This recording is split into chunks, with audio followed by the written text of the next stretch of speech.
Earnings are strong. The downside seems pretty limited. These earnings better grow into some of these valuations. It looks like we've got a problem with hitting valuation ceilings everywhere we look. This market has gotten very speculative. That could cause some volatility in the near term. This is Bloomberg Surveillance with Jonathan Ferro, Lisa Abramowicz, and Annmarie Hordern. Live from New York City this morning. Good morning for our audience worldwide. Bloomberg Surveillance starts right now. Coming into Tuesday, the stock market rally stalling following big tech's biggest one-day rally since May.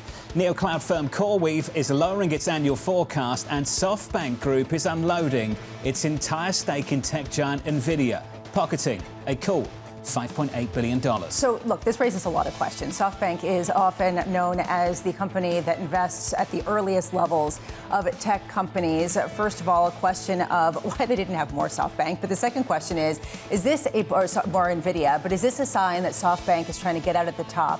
Or is this a sign that Softbank sees so many opportunities elsewhere that they're looking to cash in so that they can really make sure that they get in on those opportunities? So let's take those two examples and go with what the companies are saying. Ultimately, Softbank is saying we want this money to reinvest elsewhere. CoreWeave's saying we've got ultimately a problem meeting demand, not a demand problem. And I would say that's the right kind of problem to have. Potentially. It's the right kind of problem to have if you are beating expectations in cash flow, if you have a huge stockpile of cash, and if you don't have $11 billion of debt that is high cost, and with plans for an additional tens of billions of dollars of investments and lease payments over the next 10 years, at the same time that your revenue is coming in about $5 billion, and your profitability is actually coming in lighter than expected because margins are tighter. So this is a different story because of its leverage and because of it hinging on a couple of very big players. How much is this a very levered and concentrated bet on not only AI, but OpenAI, on Microsoft, on Nvidia itself? That's precisely why the stock is down by 9% in the pre-market so far this morning. More coverage of that stock a little bit later, but they're not the only one struggling to meet demand. Microsoft, Satya Nadella came out recently and talked about power constraints. That's a conversation we'll have a little bit later on the program too. So this raises a question about whether it's sort of a race to see who can build out the most and whether we can handle some of the price increases that are going to come alongside this. With the energy usage in particular, this is increasingly a political issue, how much energy costs are going up, how you are going to power this. And it raises a question, is this a good kind of constraint? Or is this a bad kind of constraint for investors that are expecting exponential growth and may have the physical difficulty in actually reaching it? And Nasdaq futures this morning down by about 1/3 of 1%. Of course, we'll talk about the government shutdown as well. More than 2,000 flight cancellations in this country already to start the week, and there will be more to come later on this morning. We've taken a major step towards ending this government shutdown. Just one more step to go. Yeah, and first of all, the House has to actually sign off on it. The expectation is that everyone will come back from their prolonged vacation, all of the House members, so that they can vote and get it through by tomorrow. Question's going to be how quickly can we reopen? How quickly can we get flights normalized? And how quickly can we get that data? Is this actually Payrolls Friday that we're going to be having coming up, and not necessarily the October payrolls, but the September payrolls report, which has already been drafted? That is the question. How long is it going to take to get the gears rolling again after more than 40 days of shutting? Based on the estimates I've seen, at the earliest Friday for the September payrolls report, maybe early next week, but it's coming. It's days away. So it's not going to be Payrolls Friday. It's going to be Payrolls I would Monday. like it to be Payrolls Friday, but it could be Payrolls Monday or Tuesday. That just sounds bleak.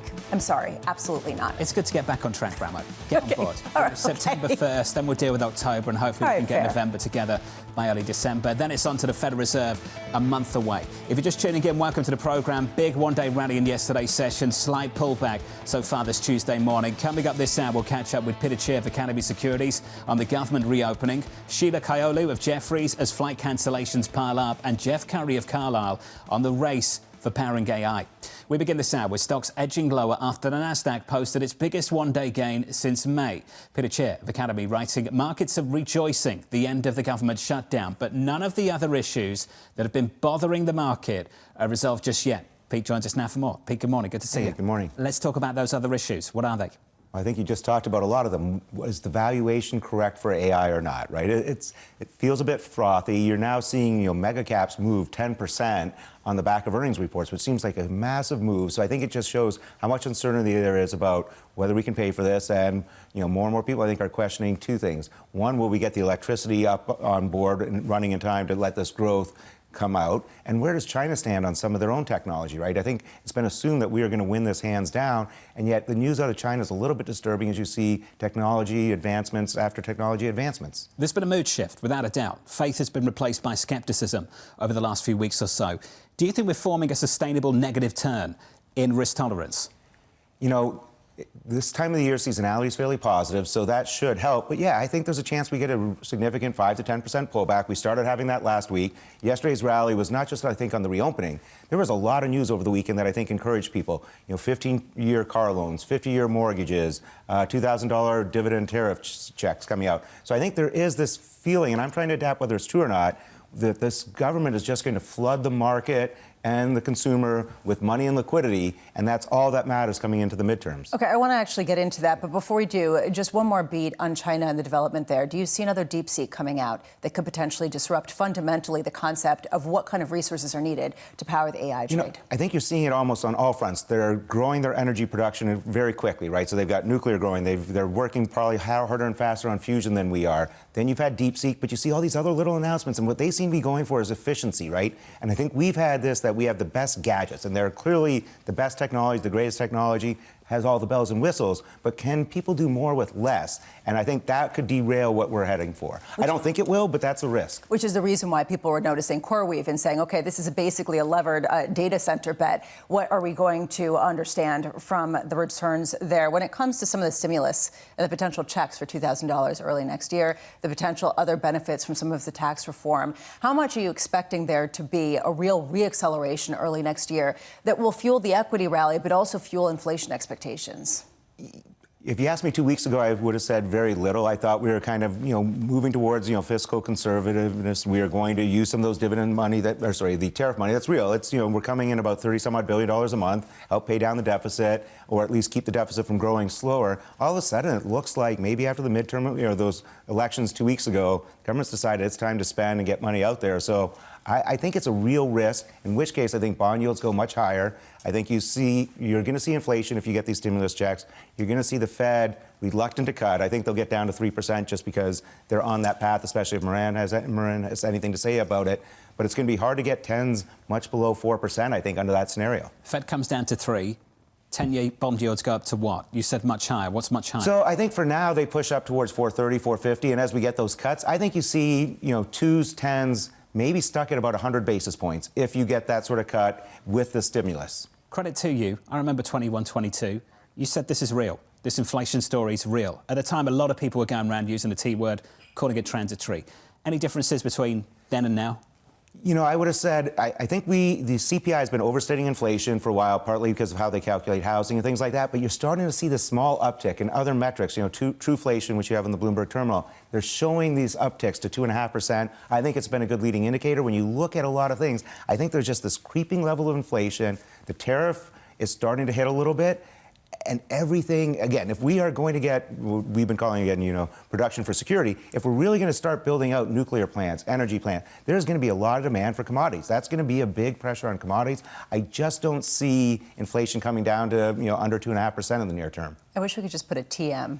Trademark, whenever you say that coming out of your mouth. I think that would be great. So you can really, really highlight We have heard some other people use that term. Okay. Partly because it's really hard to figure out what to call this whole thing where it's going to be chips, pharma, across the board. This government's investing. I think just this morning on my way in, I read that they're going to support lending to nuclear facilities.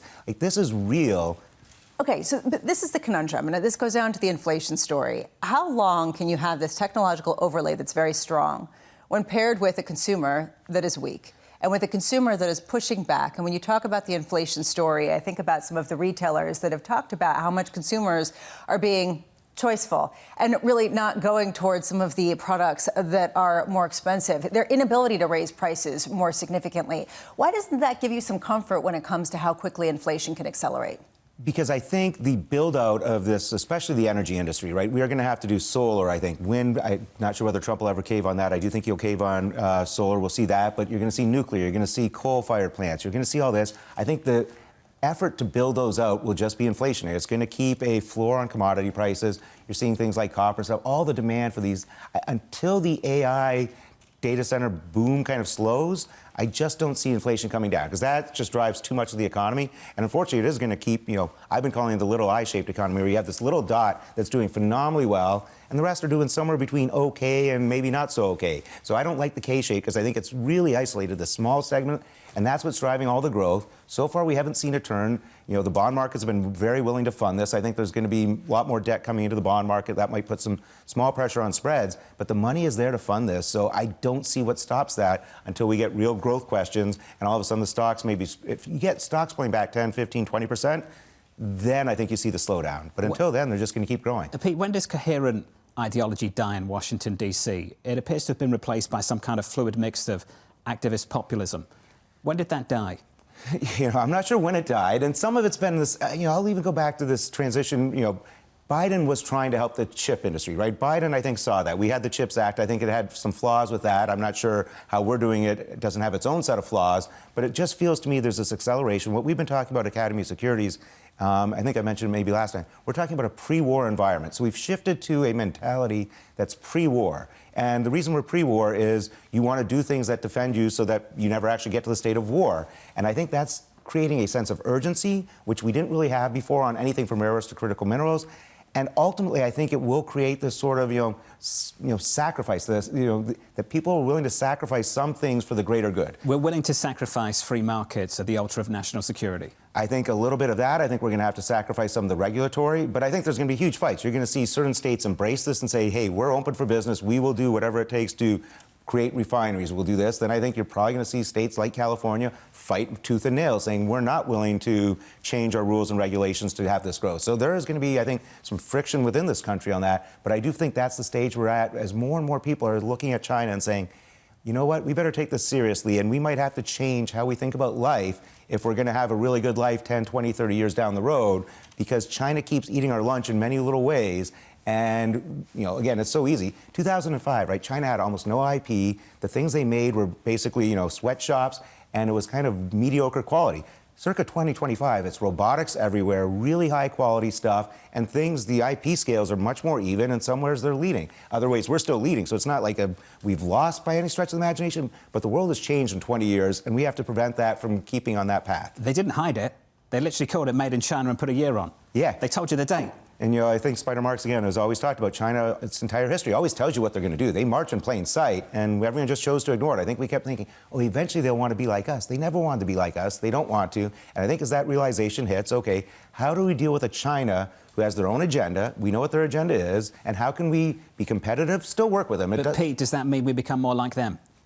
I think everyone's going to have to be a little bit more independent. Everyone's going to have to make sure that they are producing their own goods domestically, then working with their close allies, and then some fraction can be bought from the cheapest provider. But I think it's changing the mentality. To me, it's the new ESG, right? I think ESG put a lot of things on the table in terms of governance, sustainability, and now I think it's going to be, let's take a really hard look at this, and let's throw out the rose-colored glasses that everyone wants to be friendly and say, assuming not everyone wants to be friendly, what do we have to do?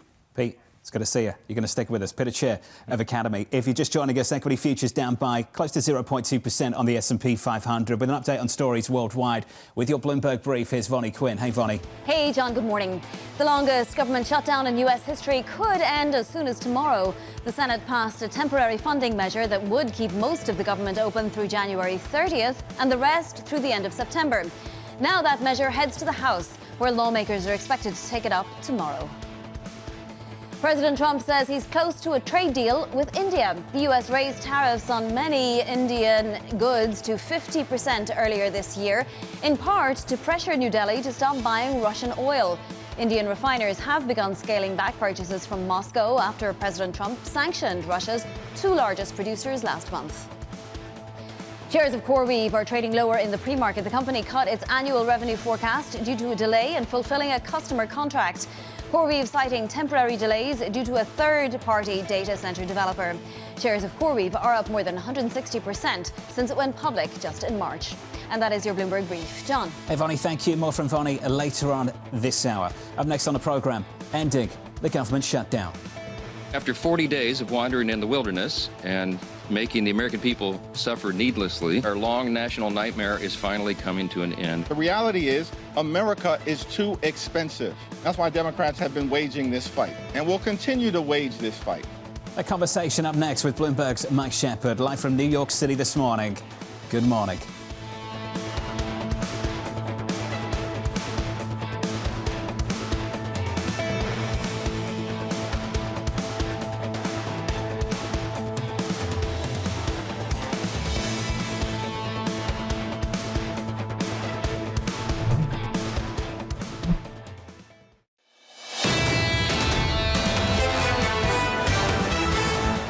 Just when the Bank of England thinks it's done, the data brings them back in. Unemployment, 5%. Guess when that data came out? Look at this chart. Sterling weaker off the back of that data. Cable down to 130, 136. T. Rowe Price this morning saying, Bramo, that rate cut's coming in December. Yeah, and the misery index is climbing. The misery index is the sum of the inflation and unemployment. The idea that wage growth is just enough to keep things a little bit heated on the inflation side of things, but just bad enough to leave people without the spending power to really go out there and meet the higher costs that they're facing. This is the doom loop that no central bank wants to face. It's about to get more miserable. Tax hikes still coming later this month. The next budget from Chancellor Reeves. Look, Rachel Reeves had a couple of pledges. She's going back on them. She's raising money to try to plug a gap that she created for herself, to try to give herself headroom. Meanwhile, yields are going up, borrowing costs are going up, which just causes them to tax more and increase the costs, leaving people in a quagmire of what the solution is going to be for a brighter future. Sterling down a third of 1%, 130, 137. Broader equity markets pulling back following yesterday's rally. We're down a tenth of 1% on the S&P, down by 0.3 on the Nasdaq. Under surveillance this morning, ending the government shutdown. After 40 days of wandering in the wilderness and making the American people suffer needlessly, some Senate Democrats finally have stepped forward to end the pain. Our long national nightmare is finally coming to an end. The reality is America is too expensive. That's why Democrats have been waging this fight and will continue to wage this fight. No matter what comes over to us from the United States Senate.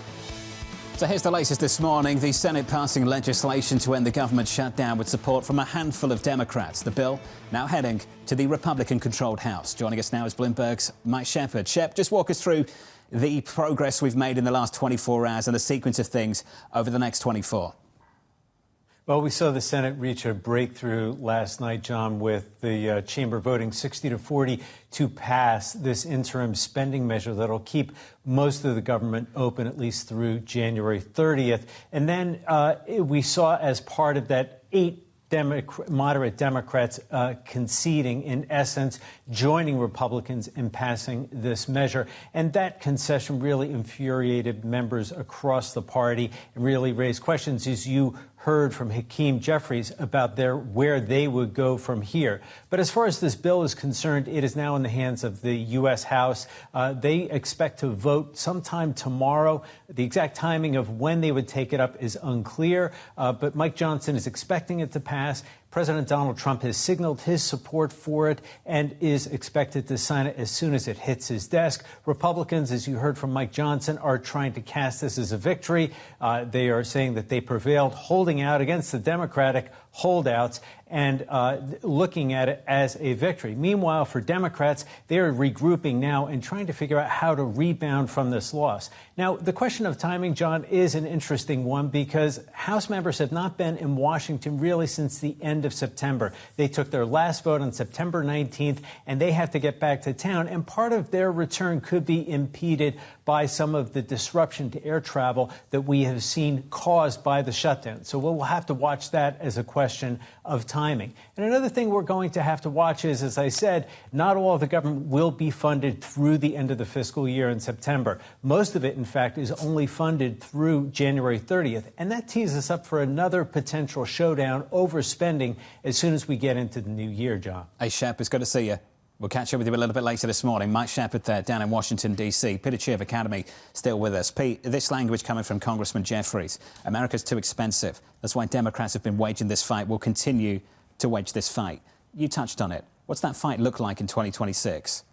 You know, it feels like there's this ongoing friction, and both sides somehow think they win from these shutdowns. To me, it's ridiculous that you make air traffic controllers, people are considered essential, go to work without getting paid, how that's not just set aside in the budget. And meanwhile, as far as I can tell, Congress is getting paid and on vacation. That seems a much better place to be.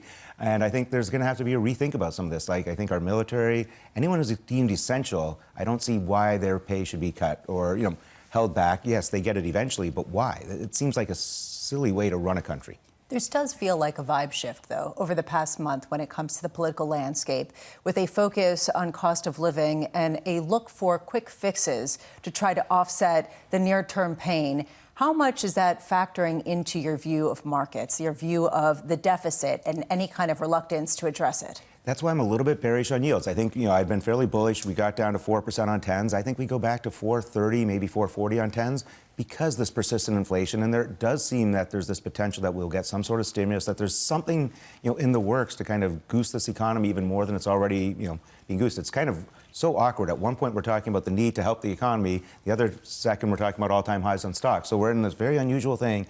I think we're very prone to another round of inflation. I think that's been the frustrating thing for a lot of people. You're not seeing inflation coming down.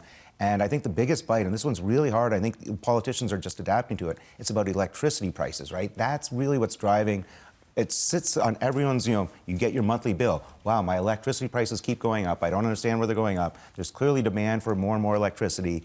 And I think people are still stuck about gas prices. And gas at the pump, to me, is secondary from this sort of inflation and food inflation. So what kind of proposals are you expecting to hear, aside from the ones that we've been talking about? I don't know whether any of those will actually take off. Again, I'm struggling with some of this because it feels very politically messaged to me. It's, when I look at the U.S. government, I feel here's all sorts of income methods and here's all sorts of spending methods. I'm not sure how you can say, well, tariffs are going to go for this dividend check. That seems reminds me a little bit, honestly, of green bonds, where you have a company and like, oh, this slug's going to be green, but it feels false to me in some ways. And I think that's unfortunately where we're headed. We are going to see, I think, both sides try and set up for the midterms. And to me right now, it looks like the Republicans setting up for the midterms are going to try and flood this market with money, liquidity, and they're going to try and get to the consumers. And it seems like awkwardly the Democrats are going to be fighting that because they don't want the economy necessarily doing well into the midterms. Typically, I check in on the bond market, but the bond market's closed because of Veterans Day. The equity market should be too. We all agree on that, right? 100%. Yeah. You, of course, work at an academy. Let's talk about some of the tremendous work that you and the team have been doing with veterans. I believe 50% of the staff are veterans? Yeah, so we've grown a lot in my 8 years there. I think we probably 50 people. We're now almost 200 people, but 50% is veterans. One of the things that's just awesome, and I'll tell this story, I think it's great, but we have these interns come in. Our interns, though, one day come into our San Diego office and there's like bright orange Camaro or something outside. Like, who's that? That's the interns. Like, that's a weird thing. But then you realize the intern is 28 years old, signed up to be in the Marines at age 18, worked for 10 years on that. It's a very different. One of our other favorite interns, meet the intern. He's 32 with 3 children under the age of 5. So it's a very different thing. And it's really interesting that we're able to bring these people in, let them grow, give them, some experience on the business. And it's been a phenomenally successful thing. We're having a lot of success. We are really, really strong in money markets and short-term debt trading. We're probably in the top 10 of Fannie Mae debt, things like that. And that's been a great spot to really bring in young veterans who, and it's really hard to find a spot on Wall Street. You're just not the right age. You're not necessarily the right background. We understand a lot what they do. I wanted to give you guys these challenge coins. So challenge coins, my understanding is they started in World War I. It was pilots held these challenge coins, so if they were caught behind enemy lines, they could identify themselves. And it's grown to something where every military unit has one of these, and now more and more firms have these. You'll see veterans groups within large organizations have these. And I think there was actually a pretty cool thing of the president actually giving his challenge coin to a kid at the Commanders game this weekend. So it's kind of a neat thing. It kind of represents, ours has a picture of the World Trade Center on it because we were started really post 9/11, and we kind of wanted to commemorate that on our challenge coin. And again, want to thank you for all the support you guys give to Academy, letting us be on. Pete, this was special. Thank you, sir. Thank you very much. Right here on this and desk. I am not a veteran, so I just want to make that clear. I don't want any stolen valor. So. Of course, but you guys are doing tremendous work for the veterans, so thank you, sir, on this Veterans Day. Peter Tchir of the wonderful Academy Securities. Coming up next, Jeff Currie of Carlyle on the rising demand for energy to power AI. Plus, we'll catch up with Yahara with your morning movers. CoreWeave cutting its annual revenue forecast. That name down by close to 10%. Live from New York City. You're watching Bloomberg TV.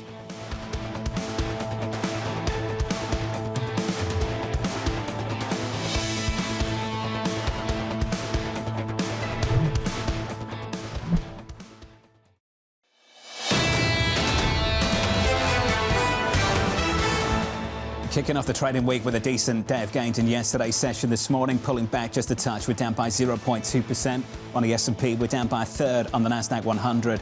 The big winners on Monday with the big losers last week. Palantir, Nvidia helping to lead the gains. The Nasdaq, the worst week since April, followed up by the best session since May. It's been a choppy ride, hasn't it, over the last week or so? And it hasn't really been determined by fundamentals, and this has been the tricky question around it. A lot of the losses came after earnings came out better than expected pretty much across the board when it comes to the big tech behemoths. So it raises a question about why exactly they're rallying now. Is it because the government's reopening? Is that really propping up the AI bet? Or is it just that people feel like there's enough froth that's been beaten out of the system that they could feel comfortable getting back in? That's the latest on Washington. I'm not sure how much of it is Washington and the government shutdown. I mean, on one hand, it could be momentum trades. I mean, the fact that gold rallied in tandem with stocks, all of a sudden, is it a risk asset that is responding to the government reopening? I mean, it's mind-bending, so it's hard to give narrative to this. It opens the door to data, and that data might open the door to rate cuts in December. That's about as far as I can take this right now. We can go derivative upon derivative That's reason. About all I can do. Bond markets closed today for Veterans Day as we count you down to the cash open for equities about 3 hours away. Let's get you some morning movers with Yahira Anand. Hey, Yahira. Hi, John. After an outstanding session yesterday, its best since April, Nvidia shares are now in the red, falling 1.5% after Softbank said it sold its entire stake for nearly $6 billion, with founder Masayoshi Son planning to use that cash to fund its other AI projects like Stargate here in the U.S. And while Softbank says this has nothing to do with Nvidia itself, we are seeing some skepticism in the market. We are also seeing some skepticism around CoreWeave. Those shares are falling now more than 9% in the pre-market after a delivery delay forced the company to trim its outlook. Add in the fact that shares have nearly doubled this year and general jitters around AI, and you get today's sell-off. Despite strong momentum for the company, with future sales nearly doubling to $55 billion thanks to fresh new deals with OpenAI, Meta, as well as others. And we end on a positive note with Paramount Skydance shares rising nearly 5% in the pre-market after the studio boosted cost cuts to $3 billion and pledged to slash 1,600 jobs in an efficiency drive. And we did hear from CEO David Ellison about M&A amid all those reports that Paramount has been aggressively pursuing Warner Brothers Discovery. And while he did not mention Warner Brothers by name, he did say that Paramount has the balance sheet to pursue deals. John? It's a good start for David Ellison, that's for sure. Yahira, thank you. That stock is up in the pre-market by something like 5%. On our radar this morning, one of our top stories, the record-breaking U.S. government shutdown may finally be nearing its end. The House Speaker Mike Johnson saying a vote to pass the Senate's funding measure could come as soon as Wednesday. Elsewhere, Softbank divesting its entire stake in Nvidia for nearly $6 billion, fueling its massive AI push. The move expected to fund other projects, including developing data centers and manufacturing robots right here in the United States. And finally, shares of CoreWeave sliding despite delivering a revenue beat. The AI firm cutting its outlook, citing delays in fulfilling a major customer contract. The company's CEO telling investors the setback stems from a third-party developer that's behind schedule. Look, this is the epicenter of a lot of the AI fears. CoreWeave is essentially rent a data center, right? If you want to do your work and you don't want to actually invest in the infrastructure, go to CoreWeave. And so that's the reason why they have partners with the likes of OpenAI and Nvidia and other big tech giants that are looking to offload some of the infrastructure build out. It just raises a question, A, about the concentration risk, given the fact that all these companies are leveraged on top of each other. But second of all, a question about how CoreWeave is at the epicenter of so much of this, and they have $11 billion of debt. They have $28 billion of lease payment obligations coming due over the next 10 years, and they've got profits of less than $2 billion in terms of what you saw in the quarterly results. It raises a question of how they get there, given the fact that they are not able to grow as quickly into their footprint, and they're taking on more debt in order to fund some of their additional build-out. It just highlights the leverage nature of certain nodes of the AI trade. You're right to raise these questions because typically we talk about the balance sheet strength of the hyperscalers, the big capex spenders, and those balance sheets are strong. That's not true of the whole ecosystem. No, this is the epicenter, really, of the speculative grade company that is at the heart of a lot of the rapid build out.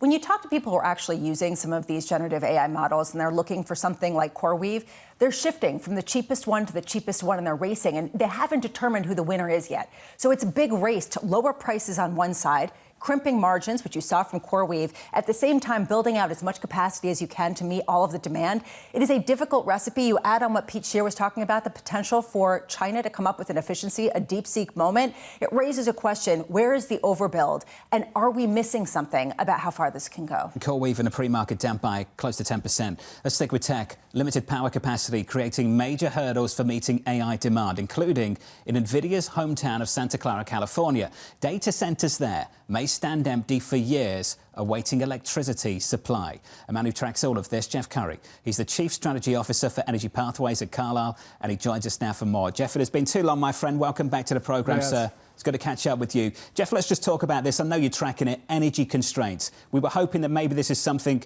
out in our future. Is it right here in our present?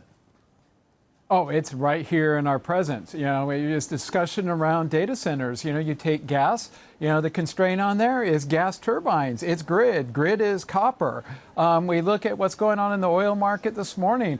You know, it's restrictions around, you know, ships, availability of ships, refineries. You know, all of these old economy assets are really coming back to bite. And when we look at the commodity complex, that bull market that started in gold is broadening. You know, not only does it include, you know, base metals, it also includes agriculture recently with the big move in soybeans and corn, and even U.S. natural gas has joined the rally.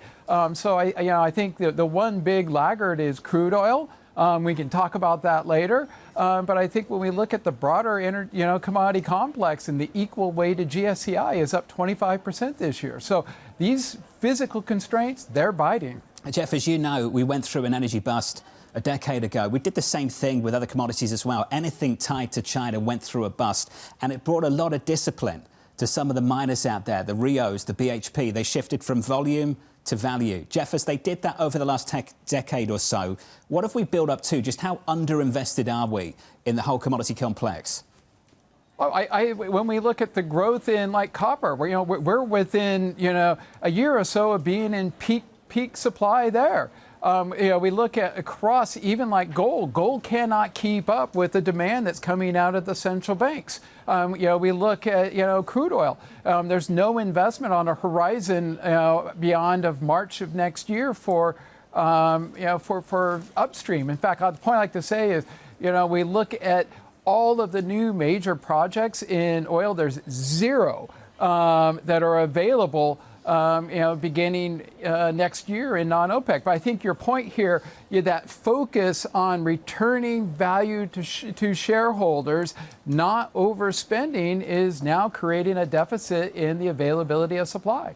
Jeff, how are some of these miners and other commodity producers financing future exploration and future build-outs so that they can meet the demand, which is increasing? Is it with debt? Is there sort of a misdirection of people investing in data centers rather than new, say, copper mines? Absolutely. When we look at the upstream investment, that old point, cash is king. You typically need cash flow to be able to make these investments. Particularly in the high volatile markets of commodities. And as a result, prices are not high enough yet to be able to stimulate that investment. We're now seeing copper getting up that level around $11,000 a ton, where it does start to make sense, and you'll see more projects. But then with copper, the problem is you don't have the pipeline of projects to actually do, even if we go to $12,000 a ton. But I think all of these markets, face the same constraints. And your point about where do you want to be in that supply chain? Well, I'm going to go back to where is the real bottleneck in this whole, AI process? It's really at the gas turbines and the grid. The grid is copper, and gas turbines are steel. So we have a lot of investment that needs to take place at that point in the supply chain before you can really begin to grow it. This takes time. Everything that you just mentioned takes a lot of time. I just wonder how feasible some of the AI hopes and dreams and valuations are without the build out of what you're talking about. Oh, absolutely. A lot of that CapEx spend that we're seeing, these $400 billion CapEx spends, a lot of that's going to go into the copper price and the commodity prices, because you hit that physical supply constraint, you start to spend more, and what happens? The prices go up. So that's why we look at commodities They're the most undervalued asset on your screen today. And of all of them, oil is actually the most undervalued.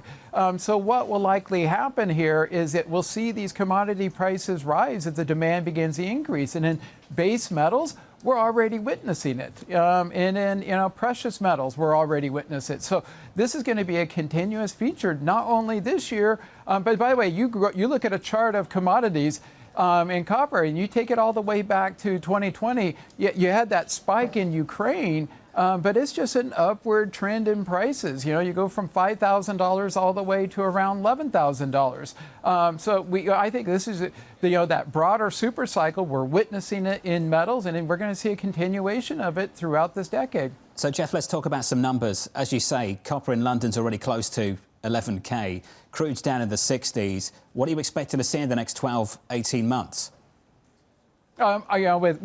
With copper, when we look out 2 to 3 years, we put a target of around $15,000 a ton on it. So we got a lot more upside. By the way, that $15,000 a ton just comes from historical. What price do you need to create demand destruction? We really don't know how high it could actually go, and we're not getting that. We're not that far away at 11,000.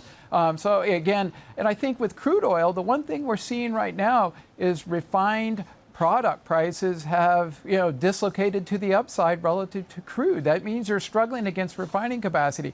I'm not going to say we're out of refining capacity or anything like that. And I think what happens as refineries come back online out of maintenance as we go into the end of this year, we're going to see some of that upside that is in the product prices be translated into the oil price. But I think the key point here is we look at the broader commodity complex. Pretty much everything but crude oil is moving. Even natural gas has moved in the most recent environment. Jeff, how price sensitive is the investment going on right now? You mentioned copper. Let's say we go from 11 and make our way to 15. You mentioned demand destruction. How are you thinking about whether that kicks in or not, based on the amount of money that's behind this story at the moment?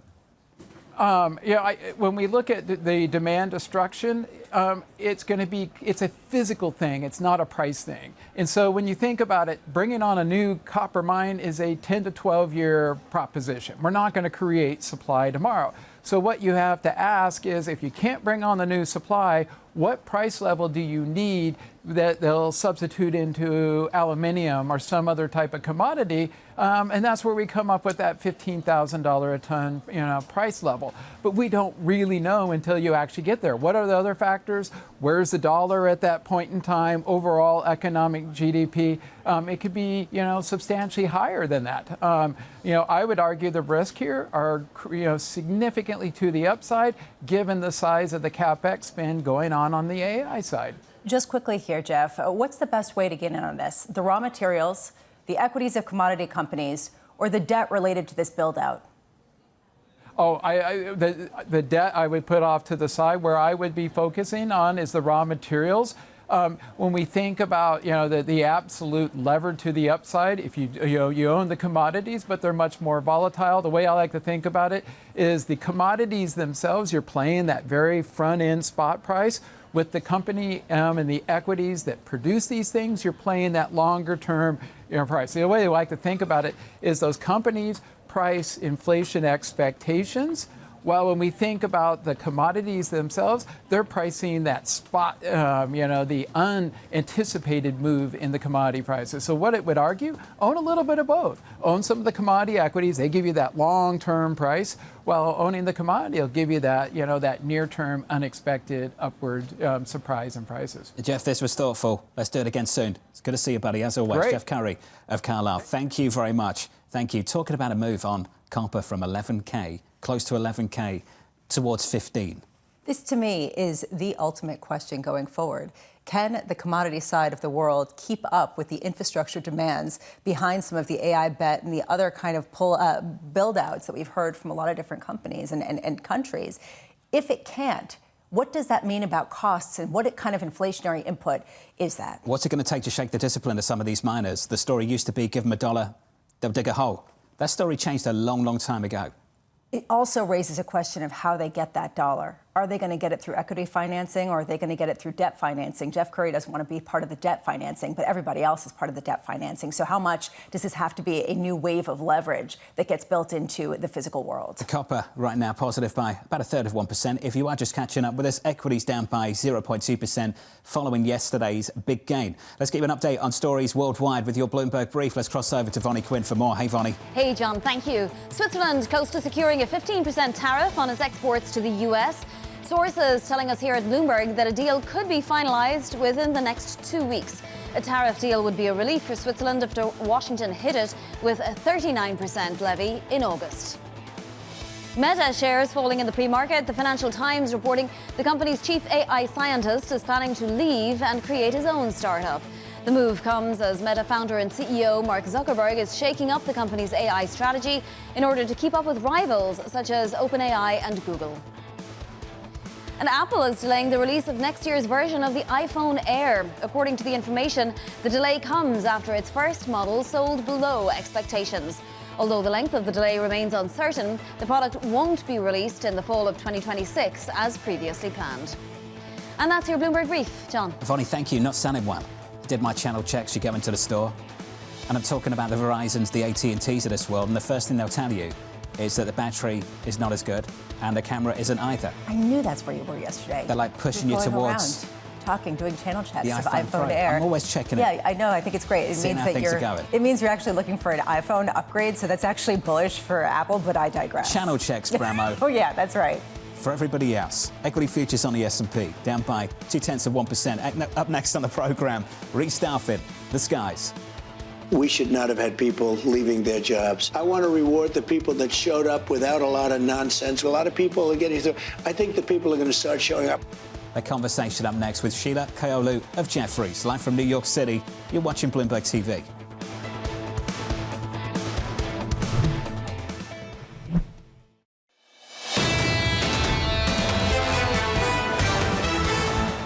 On Stock to Watch, here's Meta in the pre-market, down by about 1.3% off the back of this news from the Financial Times. Meta's chief artificial intelligence scientist, Yann LeCun, is planning to leave the social media giant to found his own startup. That according to the FT this morning. All I can say is if you want to make big money, be an AI officer at one of these companies because it seems like a food fight over talent. This follows other stories that we've seen, both leaving Apple. Remember the string of exits there. Last night we heard the Intel CTO and AI officer leaving to go to, guess who? OpenAI. I would love to see the compensation lists and how quickly wage inflation is going up for this particular cohort of workers. One way, just sort of one way. Up and up. Exponential nosebleed. Yes. How many millions can you put on the end of that? Crazy numbers, and apparently those numbers aren't crazy enough at Meta to keep Yann LeCun in the seat. Let's see how that turns out. That stock is lower in the pre-market. The broader market doing okay. We're down by 0.2% on the S&P. On the Nasdaq 100, negative by 0.4. Under surveillance this morning, restaffing the skies. I was not happy when I saw all these people. Oh, we have to look. Life is not so easy for anybody. Our country's never done better. We should not have had people leaving their jobs. I want to reward the people that showed up without a lot of nonsense, without a lot of talk. They did their job, and in many cases, they worked longer hours to get us through this period. A lot of people are getting through. I think the people are going to start showing up. So here's the latest this morning. Flight cancellations piling up as President Trump is ordering air traffic controllers to get back to work. Sheila Kahyaoglu of Jefferies writing the risk is that the shutdown extends through Thanksgiving, with that week around the holiday accounted for about 9% of total fourth quarter passenger traffic in both 23 and 24. Sheila, I think this morning there's a sense that that was the risk. The hope now is that we just sail right through this and we move on. Is that right? Yeah, but I still think it'll impact, just given the schedule impacts we're seeing, 10% of capacity at 40 major airports. It's 6 to 7% of capacity for United, Delta, and American. And John, similar to you, as you're doing iPhone channel checks, I'm going to be doing a channel check soon heading to the airport myself. So we'll see how those delays and shortages are staffing up. Sheila, can you just describe what happens in a period like this? Staff and crews in the wrong place, don't get back to the right place. How many days it takes to get things back on track? It'll take a few days, but the immediate impacts are at these airports. Regional flights cut the most.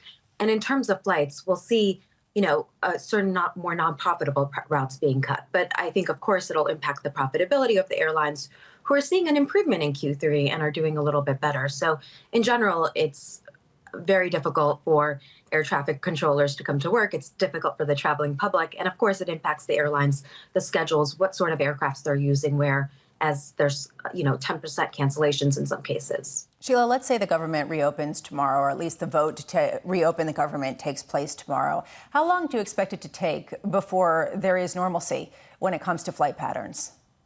It'll become pretty quick. The capacity will come back online. United said it's done its cancellations through tomorrow, so it's rolling cancellations essentially day by day. But airlines are, have very effective networks, so that'll come together really quick. It's just every day traveling, you have to plan for delays, although I haven't really seen any delays with TSA. It's just been in the air. You're seeing up to 30 to 40% delays. Which carriers do you think are going to be most affected or longer term, not necessarily being able to make up for the volume for the business? I think, Lisa, it's primarily a short-term problem. And once the shutdown's resolved, airlines will resume normal operations. And of course, because we're cutting back 10% of capacity at the 40 major airports, the biggest airlines are the most impacted on the short term. So that's United, that's Delta, and American at their hubs. That's where they have to cut back capacity. What they'll do is they'll cut back the most frequent flights, the most regional flights. So they'll keep the bigger planes in the air for longer. But you'll still see you'll encounter delays at the airport. Sheila, typically, and we've had this conversation a few times with a number of people over the past few weeks, typically this is how it goes. How are things right now? They'll say it's problematic, it's not a big deal, we'll recover in the months to come, and I'm sure we will. And then we say, well, tell us about 26, what's going to do well. They'll say the premium cabin, fantastically positioned to do well. Then we'll say, what's your top pick? And they'll just turn around and say, Delta. Sheila, almost every conversation we have concludes with Delta. Outside of Delta, what is this industry now? What's left of it? Oh, United has been our top buy, as well as Delta all year. It's the premium. I think in my coverage, it's the world of the haves and the have-nots, whether it's airlines, whether it's defense, whether it's the aftermarket names. So in general, the premium offerings are working.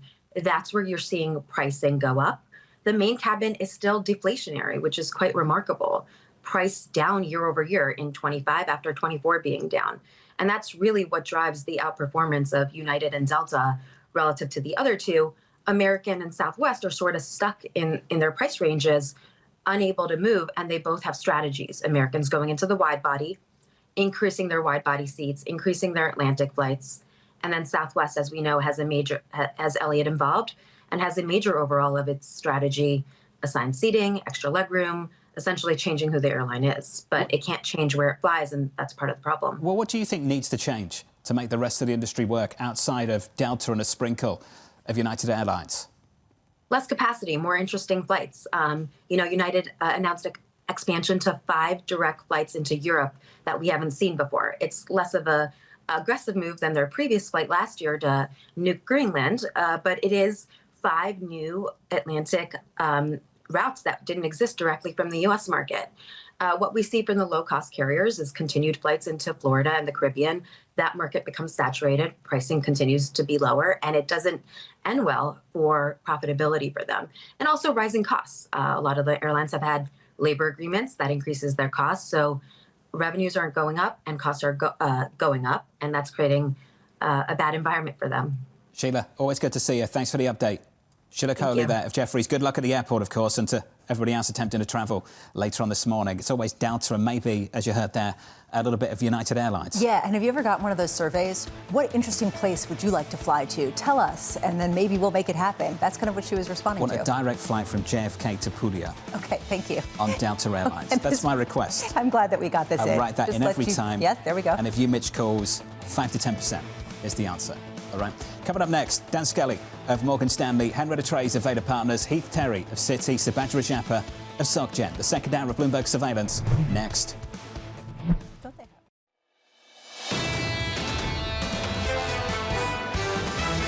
Earnings are strong. The downside seems pretty limited. These earnings better grow into some of these valuations. It looks like we've got a problem with hitting valuation ceilings everywhere we look. This market has gotten very speculative. That could cause some volatility in the near term. This is Bloomberg Surveillance with Jonathan Ferro, Lisa Abramowicz, and Annmarie Hordern.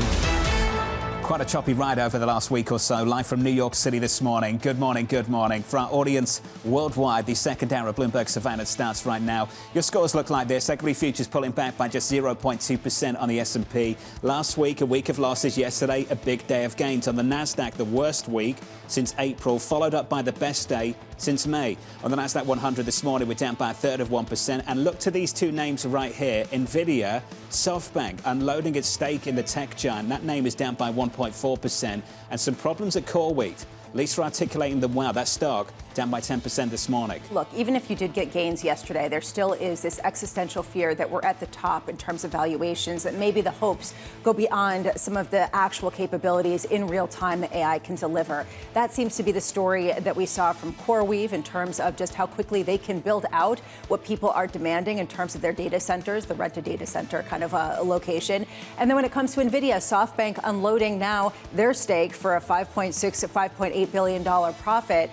Is this because they're selling at the top, or is this really because they're trying to raise money for other investments? They say it's to raise money for other investments. Other people can decide and make their own judgment call on that. I don't see SoftBank getting out of anything too early. Usually they're staying too long, don't they? Isn't that usually the way this works? The fact that they're getting out of Nvidia to invest in data centers definitely will raise some eyebrows, given the fact that some people are raising questions about whether data centers are actually the place of some froth based on potential efficiencies, and the likes of Deutsche Bank are actually looking for ways to hedge some of their data center investments. So there are questions here about exactly what SoftBank is doing. Nonetheless, questions around valuations are going to continue to swirl, and that's what I think this underscores. Less now from me, just to state the obvious. We've had triple-digit gains on some of these stocks. If you don't blow it out of the water, they'll be pushed back in this equity market. And we've seen several examples of that over the past few weeks. Meta, pushback. Palantir, pushback. CoreWeave, pushback. And the argument on the other side, if you want to be optimistic, is that you're not getting the pushback, and this is a point you've made many times, from the bond markets where you've seen issuance received. So if there is a lot of liquidity out there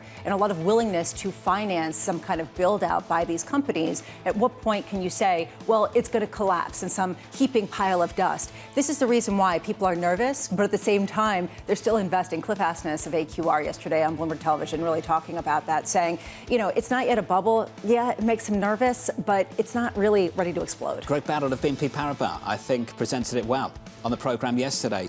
He said you're going to see the debt cycle take off, the credit market support it, and the price to pay is high volatility. But it's a higher market, so a higher market with higher volatility. Yeah, his explanation is if it's 1998, yeah, you're going to get 1999 and it's going to be really ugly. But if you don't get in 1998, you're going to miss out and you're going to have reputational risk for not actually having the upside. So you might as well ride it while it's still expanding. Nvidia in the pre-market down by about 1.4%. The broader equity market down by close to a tenth of 1%. Coming up this hour, Dan Skelly of Morgan Stanley as Wall Street chooses resilience over risk. Henrietta Treyz of Veda Partners as Senator Schumer loses his grip of his party. And Heath Terry of Citi Research as CoreWeave cuts its forecast. We begin this hour with stocks edging lower. Dan Skelly of Morgan Stanley writing, while the fundamental backdrop for the market has improved from the panic-stricken spring, at current valuations, investors are not being compensated for a high degree of policy and earnings risk. Dan joins us now for more. Dan, good morning. Morning, John. Do you think that captures the pushback we've seen across several single names over the past few weeks? Definitely. And by the way, I think the volatility and the rotation that we're seeing among single names is healthy. I mean, the idea is if everything was going up euphorically, then maybe we could talk more about a bubble. But you are seeing the market reward winners and penalize losers. And so I think that's a healthy trend. I think, frankly, there's seemingly a bubble and everyone guessing whether or not we're in a bubble or not. A bubble in bubbles. Correct. Not in the credit market. Credit market's wide open to support some of this spending. Do you think that remains the case? I think that remains the case and is likely to be so for the foreseeable future. You've seen some of these bond deals way oversubscribed, as you know, in the last couple of months. And so we're just not yet at that point where things are starting to look more concerning. Bubble of a bubble? Bubble in bubble talk? Bubble in bubble talk. Okay, honestly, this is so derivative. I'm having a hard time. That's not my phrase. The rate of increase of the bubble in bubble talk, I know, but it's true. There is this feeling that right now there is a lot of fear out there. I just want to go back to the point that you made, that it's healthy to see swings like this. It's healthy to see swings in one stock name of valuations, market valuations of $264 billion in one day. The idea that we saw that kind of gain just on Monday alone in the likes of Nvidia after seeing $200 billion lost in one day. How is this healthy? Doesn't it really point to concentration risk in another kind of way in the index? Sure, and it's an excellent point, Lisa, and so I'll say a couple things. So first is what I'm describing is among the Mag 7 themselves, you saw a handful, half of them up on earnings and half of them down on earnings. And so I think that's really what we're looking at. But I think to your point, in terms of absolute market values, it certainly speaks to the crowding that's happened not only this year, but going back 15 years, really since 2008. We've seen this winner-take-all phenomena for almost 2 decades now. And it speaks to just how much the market share winners have differentiated themselves versus everyone else. Last point, you referenced 98, 99, which we're starting to hear more and more of, obviously. Let's not forget that in the stretch from kind of the fall of 99 to the spring of 2000, the NASDAQ doubled over a 7 or 8 month period. That is truly what a blow off top looks like. We haven't seen that of yet. There's also this question of how far the AI trend is diverging from the underlying economy. Sure. And we keep going back to this, how difficult it is to get a gauge on what's happening with people feeling pretty negative on the economy, pretty negative about their spending power, at the same time that you're seeing these runaway gains and these expectations for all this profitability and efficiency. Sure. How do you square that? So it's a K-shaped market economy. It's a K-shaped socioeconomic recovery post-COVID. Everything is diverging. We wrote about this recently in our letter, talking about the market is not the economy is not the market. And when you look at the changing nature of this economy, really since COVID, but going back, I'll say a decade plus, it's a services-led economy. All we've done is wring our hands around tariffs and trade this year. Trade is 11% of GDP. This is a services economy. AI spending is being funded largely by cash flow. So we're seeing that as being somewhat more insulated from ebbs and flows in the economy. And increasingly, it's a high-end consumption market. I mean, one of the things we haven't talked about enough, we think, is that 10% of the population controls 40 to 50% of the spending. And that's a cohort that's been reflated in terms of wealth effect, exposure to asset prices, houses, and stock markets. And so we're seeing that bifurcation across not just the market, but every component of the changing nature of our economy. Does that make you want to expand out into some of the areas that are more susceptible to spending, whether it's on the high income, which seems like an AI trade at this point, or whether it's on the lower income, this sort of bet on some sort of cyclical improvement? Very selectively, where there's also a fundamental catalyst. So we don't want to just make macro and factor bets. We want to also marry that with some type of idiosyncratic catalyst in whatever stock call or sector call you're making. For example, financials. Obviously, there's a lot of macro inputs, rates, the economy, lending. But at the moment, idiosyncratically, there's a capital markets recovery. There's deregulation coming from the administration. So you always want to have some type of fundamental catalyst. Lastly, as we've seen expectations around the Fed dial down for December, we were almost 100% priced a month or two ago. Now we're 60% priced. We've seen all of those small cap and higher cyclical stocks trade off as well. So tell me what the Fed's going to do in December, and I'll tell you if I want to make that trade. Well, there's some excitement that maybe we'll get some economic data. How relevant is that data to this market? It's super relevant, and all of your guests and you all have been talking about this concept of flying through the fog, which we've been doing with the government data. We think basically trying to triangulate all the different inputs in terms of private market surveys and providers, we actually might see a slight tick up in the unemployment rate when we come out of that fog in the following weeks. Is that enough to hold back the index? Because we've had lousy job numbers all year, and the stock market's been just fine. Probably not. So it's a great point. Probably not. And the index is going to continue to follow the AI sentiment and the earnings trend, which continues to be really strong. So what's your highest conviction trade heading into year end? So heading into year end, I have to say that the AI power and the AI infrastructure basket, which has sold off more recently, still looks really, really compelling.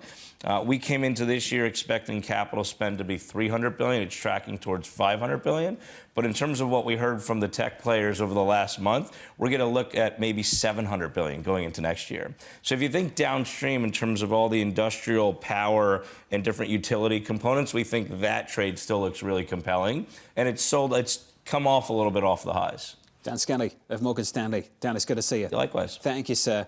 The energy story, part of the big tech AI thing. Yeah, can it catch up to how much people are expecting to build out? And Jeff Currie talking about how absolutely this is his main bet, and you're going to see an ongoing outperformance in all sorts of commodities. It's the best time ever to get invested because of just how much they have to catch up, and that does seem to be playing out in markets. You think the politicians just stand by and let this happen? A wave of populism taking over Washington, D.C., worried about affordability? You think they just stand by and watch this happen? I did notice that Bernie Sanders held a rally yesterday on energy costs. So probably not. It's probably going to be a pretty big issue. Question is, how do you address it? Do you suppress it? Do you juice production of energy in some capacity with national subsidies? Do you just say this is for a better good? Do you hope for efficiencies in terms of AI? A lot of different ways to skin this cat. I would say it's a big story for 26, but I think it's a big story for right now. Equity futures on the S&P down by about 0.2%, with an update on stories worldwide with your Bloomberg brief. Let's cross over to Vonnie Quinn. Hey, Vonnie. Hey, John. Thank you. Shares of Softbank rising in Japanese trading. The company announcing it sold its entire stake in Nvidia for nearly $6 billion to help fuel its massive AI push. The move is expected to fund other projects, including developing data centers and manufacturing robots in the U.S. Softbank also announcing a 4-for-1 stock split. Paramount Skydance shares also rising in the pre-market. The company reported financial results for the first time since an investor group took over the company in August. Revenue fell short of analyst estimates, but it raised its target for jobs cuts and cost-saving measures, announcing a goal to achieve at least $3 billion in cost savings. Flight cuts ordered by the Trump administration entering their 5th day. The FAA restrictions are set to increase over the coming days as lawmakers push to end the government shutdown. The disruptions will boost costs for airlines, but could also improve their fourth quarter margins as carriers drop unprofitable routes. And that is your Bloomberg Brief. John. Hey, Vonnie, thank you. More from Vonnie in about 30 minutes. Up next on the programme, Shutdown, Backlash. I cannot support the Republican bill that's on the floor because it fails to do anything of substance to fix America's health care crisis. I've worked with Senator Schumer, but it's time for him to be replaced. The pressure's building in the Democratic Party. Up next, Henrietta Treyz of Veda Partners, live from New York City this morning. Good morning.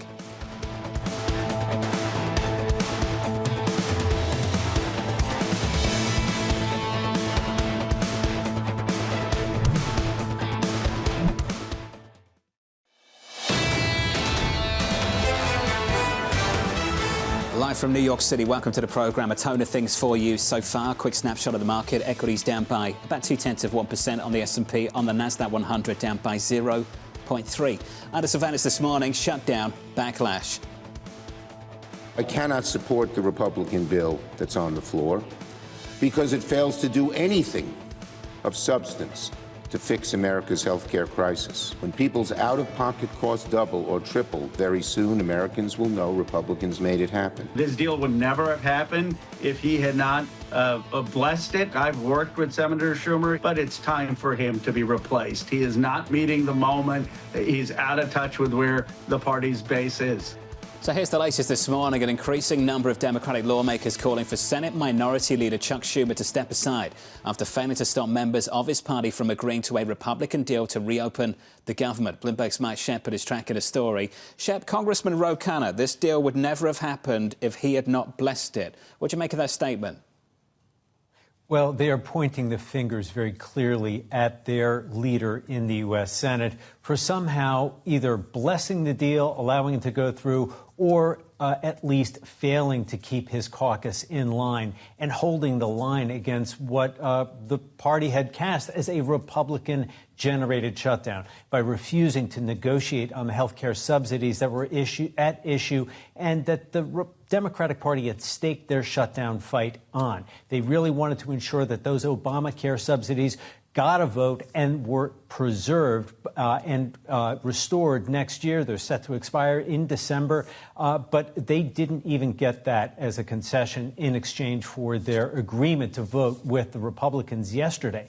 Now, some Democrats, including Ro Khanna, are pointing the finger at Schumer and saying he should be replaced. But there is something important to note. Republicans, including President Donald Trump, were willing to keep this shutdown going for as long as they thought necessary, and the pain would have kept growing for the economy. And so for the moderates who decided to vote in favor of the measure, they were trying to be pragmatic and say, look, this is a battle we should be taking into the midterms rather than trying to wage it now and inflict that kind of pain on the public, John. Shep, the old guard falling to one side, Pelosi, next Schumer maybe. Shep, who's stepping up? What's the leadership of this party look like into the midterms next year? Well, it's a good question, and it may be an open fight at this point. The old guard really is drawing the blame from younger members, including Hakeem Jefferies in the House and Ro Khanna in the House. Jefferies yesterday was asked about whether Schumer should stay as Democratic leader in the Senate, and he just offered a yes and a yes, and that was it. It was not the ringing endorsement that you might expect from a fellow New York Democrat. So there are a lot of internal misgivings. And what they're trying to do now is refocus the party and perhaps regain some of the momentum that they saw from last week's elections when they put the whole affordability question on the table for voters and succeeded. That was a message that resonated in New York, in Virginia, and, of course, in New Jersey. And in Virginia, in fact, health care was one of the top issues for voters as they went to the polls. So it is something that they could try to play to, especially once those Obamacare subsidies expire at the end of the year and we start seeing premiums rise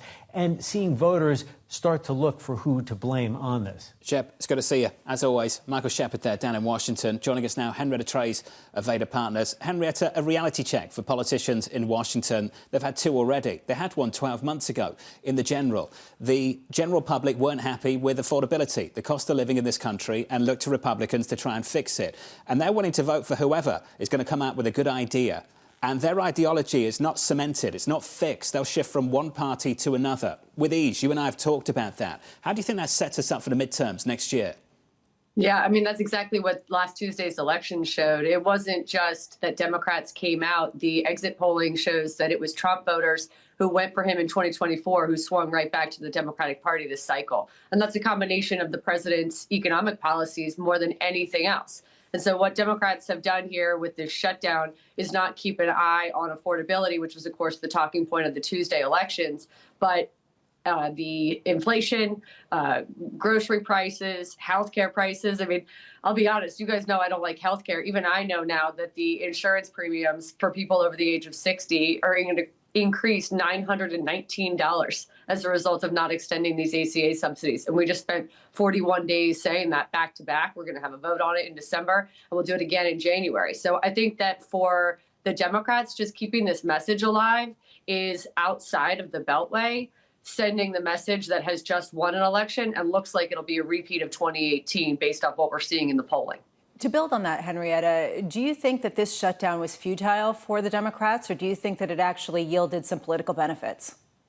I think it yielded a lot of political benefits. I'll cover a couple. Number one, I think it's setting up Schumer to step down and pave the way for the senator from Hawaii to come in and be the next Democratic leader in the Senate side. That's, pretty plainly something that's building within the Democratic conference on the Senate side. I think that's something that Schumer is ushering in himself. And he took a lot of arrows by voting against this bill, by agreeing to let the 8 moderates cross the line. That's exactly however many you needed. I think that's what leadership does, especially on the Democratic side. You've seen it in the past.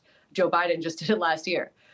On the messaging side, think about where the numbers are.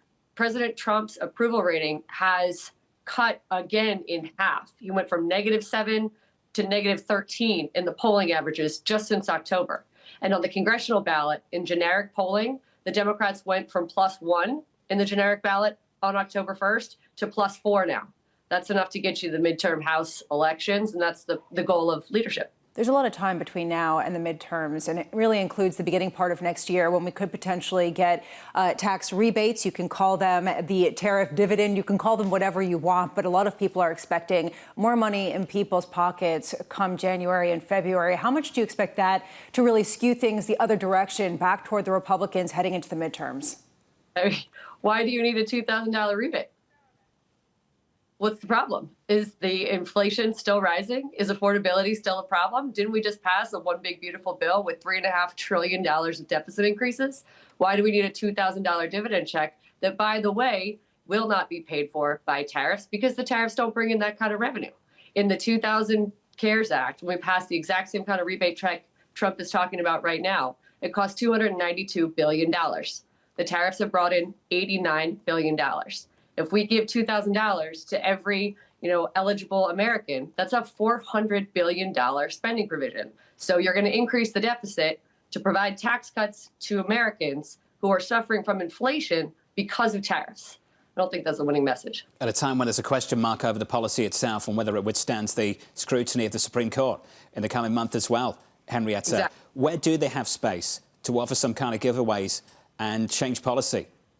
You know, it's amazing because when I speak with Republicans, they plainly don't want to go through the very difficult activity of passing a fiscal year 26 budget and a fiscal year 26 reconciliation bill. Democrats wouldn't want to either. It's extremely difficult. Voters opens up all your members to Vote-A-Rama. But what you could do is you could get 60 votes to extend the ACA subsidies. And then think about what we just talked about. You get every family with two 60-year-olds in the house on Medicare, Medicaid, you can get $919 for each of them back in their pockets. If you are a household with kids, with 20, 30, 40-year-olds, the ACA subsidies get extended, you get $200 a pop. So there's a pretty easy path to 60 votes if you want it. And we'll have those votes in December and then again in late January. And if you want to stimulate the economy quickly, get money back into consumers' pockets, the ACA subsidies is a really fast way to do it. And a lot of Republicans would like to see that, too. Look at Alabama, Louisiana, Mississippi. That's where those voters are. As you've said, that effort just had a 41-day commercial over the last month or so, Henrietta, so we'll see where we end up. Just before you go, really want your reaction to the prospect of a 50-year mortgage in this country. It's come up repeatedly since the weekend, Henrietta. Do you think that's the direction of travel here? Sure. Why not just rent your house forever? That's what it feels like, right? 100%. I mean, the whole idea is to reduce the premiums in any given day, and then pay off in 50 years. Given the fact that the median age for home buying right now is 61 years old, that means that when they're 111, I thought it was 40 now. That's the median for new first-time U.S. home buyers. The median age for just U.S. home buyers in general is now 61. This is someone's game that is not the new home buyer of, say, or the home buyer at all of, say, 20 years ago. They're the cash-rich players. The boomers of this world, Bramo, with all the money. Yeah, the boomers are supporting their kids, though, in fairness. But yes, you're right, the boomers.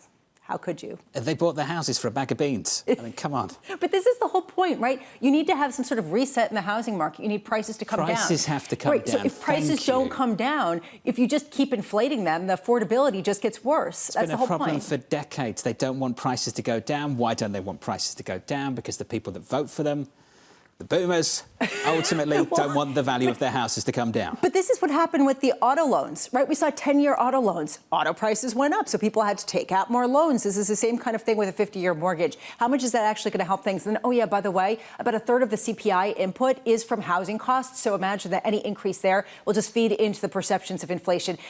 I'm not sure this is the remedy. You don't solve a price problem with a demand-side solution.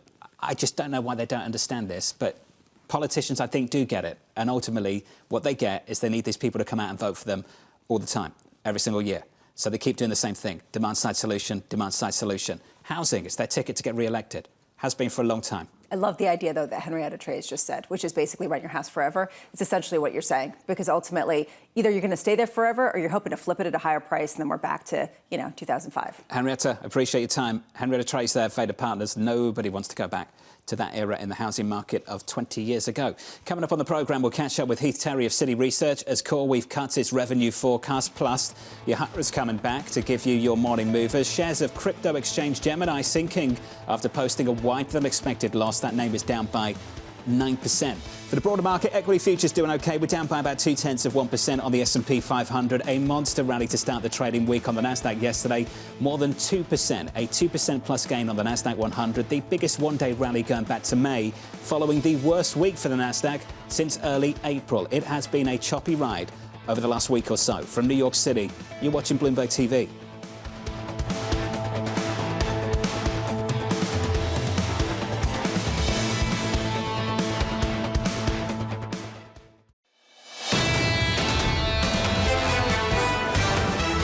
Waking up to a freezing New York City in the low 30s. For the Brits watching, that is 0.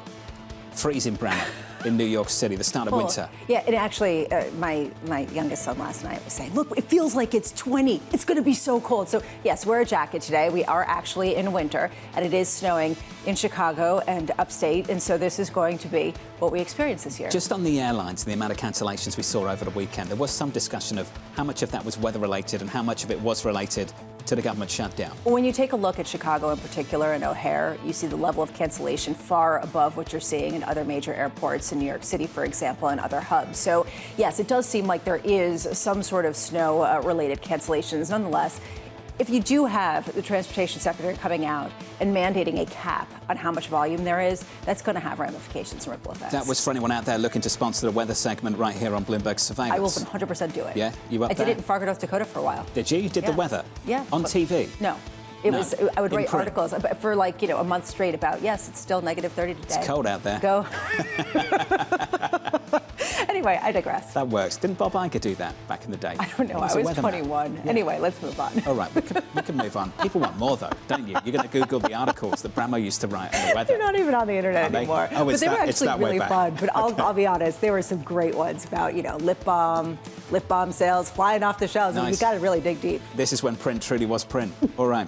Equity futures on the S&P negative by 0.2% this morning. The broader market pulling back by 0.4 on the Nasdaq 100 yesterday. The biggest one-day rally on the Nasdaq since May. Last week, the worst week for the Nasdaq since April. The small caps this morning down by about 0.1%. As we count you down to the opening bell about 2 hours away, let's get you some single names, some morning movers with Yahara. Hey, Yahara. Hi, John. CoreWeave's earnings beat shows the demand for AI infrastructure is alive and well, but you wouldn't know it by looking at the stock now down more than 10% after a delivery delay forced the company to trim its outlook. Add to that general jitters around AI, plus that the stock had doubled heading into earnings since it IPO'd, setting a high bar, and you get today's sell-off. Meanwhile, moving on to Gemini, this is a crypto exchange founded by the Winklevoss twins. It also reported earnings. Shares are down 7.4%. It posted its first earnings since going public, and they posted a wider than expected loss than expected, despite soaring revenue due to high costs. And unlike CoreWeave, our first stock, which also went public this year and has seen massive gains, Gemini has not had the same fortune, with the stock falling nearly half since it IPO'd. And we end on the luxury resale platform, the RealReal. Shares are soaring 15% in the pre-market on a strong beat and a raise, with analysts over at BI saying that the momentum could continue into 2026 as shoppers continue seeking value. It also comes at a time when all the luxury brands like Chanel are hiking prices, with a bag there now costing you more than $10,000. Add to that tariff pressures, and you get more people heading to the secondhand market. John? Yahara, appreciate the update. Thank you. More from Yahara in the next hour. On a radar this morning, the Senate passing a temporary funding bill to end the government shutdown. It now moves to the House, which could hold a vote as soon as tomorrow. Democrats criticising the deal for dropping their demand to renew healthcare subsidies. Elsewhere, Softbank selling its entire stake in Nvidia, making nearly $6 billion to help pay for AI investments. Despite the sale, Softbank remains tied to Nvidia through several AI ventures, including the $500 billion Stargate project for US data centers. And finally, President Donald Trump downplaying criticism of a potential 50-year mortgage, saying it would help make home buying more affordable. It's not even a big deal. I mean, you go from 40 to 50 years, and what it means is you pay something less. From 30, that some people had a 40, and then now they have a 50. All it means is you pay less per month. You pay it over a longer period of time. Affordability, the buzzword down in Washington, D.C., a reality check for politicians. That effort keeps building. And it's going to be a difficult one to solve, because not only do you have a market that's probably going to push back in 50-year debt right now, given the fact that 30-year debt alone has had somewhat of a difficult time. I mean, 20-year debt auctions are exciting enough, but 50-year auctions, let me tell you, that will be a fun day. At the same time, there's a question of what the ultimate goal here is. Is it to reduce overall prices? Is it to create more homes that are affordable? Or is it to have people renting for longer? Because ultimately, as we heard from Henrietta Treyz, and I think it's a really astute point, that's essentially what it is for 50 years. Ultimately to reduce the monthly price. But the bank's going to make more money over the duration of the loan. And that's the problem that a lot of people have with a 50-year mortgage. A lot of people saying that, say, if you take a $400,000 loan out, you're going to be paying about $200 less in your monthly payments, but you're going to be paying hundreds of thousands more in interest payments over the entirety of the loan. So it raises a question about the financialization of the mortgage market, which led to elevated prices relative to people's incomes in the first place. And that, I think, continues to be the rub. We've got to build more homes. We had this conversation a million times in the UK, and the conclusion was always the same. from everybody else. We've got to build more homes. And from the politicians, they would say, well, I've got this really interesting demand-side solution. Why don't we do a 110% mortgage? That will really address things. Yeah, on the flip side, whenever they try to build more homes, people say, not here. Don't do that here. And there are a lot of different, red tape and red lines that people are forced to jump the hurdles of. And you look at home builder sentiment, and it's fallen off a cliff. So how do you incentivize it? It's a difficult thing to fix. And right now, offering a 50-year mortgage sounds like something that actually addresses something, but it's unclear that it actually is either feasible or addresses the ultimate problem. That's a snapshot of the conversation in Washington. Let's turn back to tech, where CoreWeave shares are tumbling in the pre-market. The company cutting its annual revenue forecast after failing to meet customer demand due to data center delays. Joining us now around the table here in New York, Heath Terry of Citi Research. Heath, good morning to you, sir. Morning. Thanks for being here. You track the AI industry, so can we put some numbers on it? Just how much have we been spending on CapEx over the last year, and how much will we spend in the next year? Sure. So we're going to spend about $400 billion on CapEx just across the hyperscalers in the U.S. hyperscalers over the course of this year. For what it's worth, that's about double what we thought we were going to spend this time last year. So those numbers have been coming up pretty consistently. Going into next year, we're expecting that number to be closer to about $600 billion. And if we look out over the next 5 years, we're talking about nearly $2.8 trillion when you factor in all of the sovereign investments that are being made, all the investments coming in from neoclouds and others that are building outside of just the Amazons, Metas, Googles, and the rest. Can you give us a sense of that $400 billion, how much of that is just money coming into those companies, and how much of it is money that's being borrowed? And how do you expect that to change in the year to come? So of the $400 billion, when we're talking about 2025, this is still all money coming into the companies. As a matter of fact, there's a lot more money coming into the companies than that. Total CapEx is running about 65–70% of operating cash flow. So we're nowhere near the point that we're going into debt for this. Now, that's on a macro basis. When you start talking about individual companies like CoreWeave, like Oracle, like Caruso, like Inscale, like Nebius this morning as well, those companies are starting to use leverage, but clearly they're a much smaller part of the market than Microsoft, Google, Amazon, Meta. Do you see any pockets of froth? Because this is ultimately the key question as people start looking at pockets of leverage or questions about how long the revenues can continue. Is there anything that raises concerns for you? Yeah, absolutely. I mean, any time you try to do something this big, and to be clear, we have never done anything this big before. But anytime you try and do something this big, there are going to be inefficiencies that develop. There are going to be pockets of froth. This is not going to be the first technology that develops in a straight line. Companies are going to overbuild in some places. We're already at a point where we're underbuilding. That's the issue with CoreWeave here. They can't build as fast as they thought they were going to be able to, or their partners can't build as fast as they thought they were going to be able to.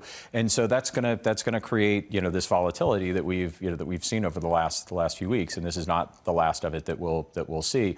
Valuations in places more in the private markets than the public markets are getting frothy, but it's still really early stage in this. Going forward, you've gamed out some projections for the next 5 years, which seems very difficult to do given the fact that this seems to be accelerating pretty quickly. And I just wonder how constrained that is based on our conversation from earlier this morning on the energy story, on some of the just ability to build out as quickly as they will come, which seemed to be the issue for CoreWeave. Yeah, look, we tell everybody when we're talking about projections that our projections are going to be wrong. We're just trying to get to the most useful version of wrong that we can. But we do. We look out over the next 5 years and we see about $1 trillion in AI-related revenues in 2030. That implies about an 85% growth rate annually over the next 5 years. And you see the early development of that in all of the acceleration in the cloud revenues from those big hyperscalers. The backlog number, as you look at the backlog number out of CoreWeave last night, massive acceleration there. And it's because the end user, and this is the most important part of all of this, the end users, the Citibanks, the JP Morgans, the Pfizers, the AT&Ts, we're all onboarding these tools going from proof of concept to production, and that's driving the demand up for inference capacity at all of these hyperscalers. Do you think we're underestimating the boost we might see to productivity? Yeah, absolutely. I mean, I think right now we're underestimating all of this, right? We are underestimating the impact that this is going to have, particularly on productivity. You hear it early on from the developers. So when you talk to CIOs and CTOs about what this is doing to their development organization, they talk on average about a 30% improvement in employee efficiency. Well, if you make people 30% more efficient, you're going to have a big boost to productivity. Can we work less? Fewer hours? We always do this. We make these productivity advancements and then we work even longer. Yeah, Take the phones home with us, human work nature. the weekends. Yeah, well, look, the bond market took the hint. What about the stock traders? Please, call in. Why did you decide to work today? Heath, Terry, will we work less? Look, I think we won't. It's just human nature. We're going to take all of these tools that we're going to be given because you know what? It's not going to get less competitive, right? And people say this about our industry all the time. They're like, well, if we have these better tools, then we're going to need fewer junior employees. We're going to need fewer people sort of going in. If you're in a competitive industry, if you're going in to compete with your competitor who also has those tools, and you show up with 3 people and he shows up with 5, you lose. And so I don't think we're going to see any less work because of this. How susceptible is this space to some sort of new development, whether it's quantum computing or some energy efficiency akin to DeepSeek, that completely disrupts the models and the build-out that we've seen so far? But go back to DeepSeek, right? We got DeepSeek in January. What did it do? It gave us this great efficiency in AI, and all we did was use it to do more. And so when we get these new efficiencies, whether it's going to be quantum, whether it's going to be new models, we see this with a lot of the newer models or newer sort of tweaks to the technology that are being done that make these things more efficient. We're not using them to do less, to use less power, to be cheaper. We're using it to get better productivity out of it. And again, I think that's just the way we're all sort of designed to operate. What we've seen so far from about 35,000 feet is that earnings growth is still tremendous, but employment growth has really dropped off. Now, a range of explanations for what's happening down at the bottom here, but the space in between is the space for a lot of societal tension and political pushback. How are you considering, what's your assessment of potential political developments which may constrain this advance? Yeah. Look, I think we are in a little bit of a wait-and-see moment where companies are trying to figure out exactly what kind of impact this is going to have and where they can be more efficient. And not so much do we need fewer employees, but do we need different types of employees for this. And so there's a little bit of a just sort of pause, digestion period, as some people have caused it, that's happening in the employment space. I think as companies start to understand the technology better, as you start to see these things go into into production in ways where companies have an understanding of what their employment needs are, you'll see that kind of pick back up. But in the meantime, there's going to be dislocation. We're not going to be able to take call center employees and immediately turn them into electricians, which is what we need. And so that's going to create some issues, and that always ends up showing up in the political environment. What's the best use case that you've seen so far that convinces maybe some people on the other side of the conversation that you are going to see that productivity boost that they're skeptical of?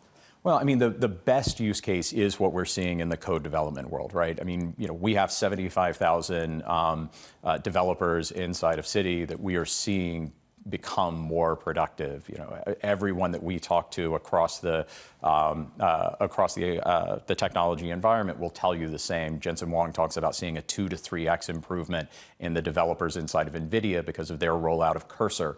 And so that's where you're seeing it first. But that's just because they're the earlier adopters. Like even as we start to kind of roll through this throughout the rest of these companies, you're seeing those same kind of production gains, but that's the one where it's the biggest. Lisa asked the question earlier, and I'm going to ask it in a different way. The best way to play this, is it moving from enablers to adopters? Is it something else, the energy story?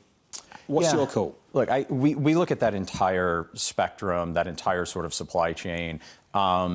We're still very much in the infrastructure layer of this. So all of those companies, the chip companies, the connector companies, the storage companies, the memory companies, they're going to be the biggest beneficiaries here in the near term. But we are moving into the stage where the hyperscalers themselves are now where the bottleneck sits. You see this in sort of the CoreWeave numbers. So we like those. We like that layer, the Microsofts, the Googles, that sit there. And then one layer up where you see the data side of this, Snowflake, Mongo, where those consumption-driven models are benefiting from this huge inflection in inference demand. Heath, this was thoughtful. It's good to see you. Let's do it again. Thank you, sir. Anytime. Appreciate it. Heath Terry there of Citi Research. With an update on stories worldwide, let's check in and get your Bloomberg brief with Vonnie Quinn. Hey, Vonnie. Hey, John. Thank you. First Brands' new CEO testifying in federal court saying he uncovered evidence of massive financial fraud at the auto parts company, which included using fake invoices to double pledge collateral. The CEO also saying the company's founder transferred millions of dollars to his personal bank account, family trust, and various businesses he controlled. Warren Buffett says he's, quote, going quiet.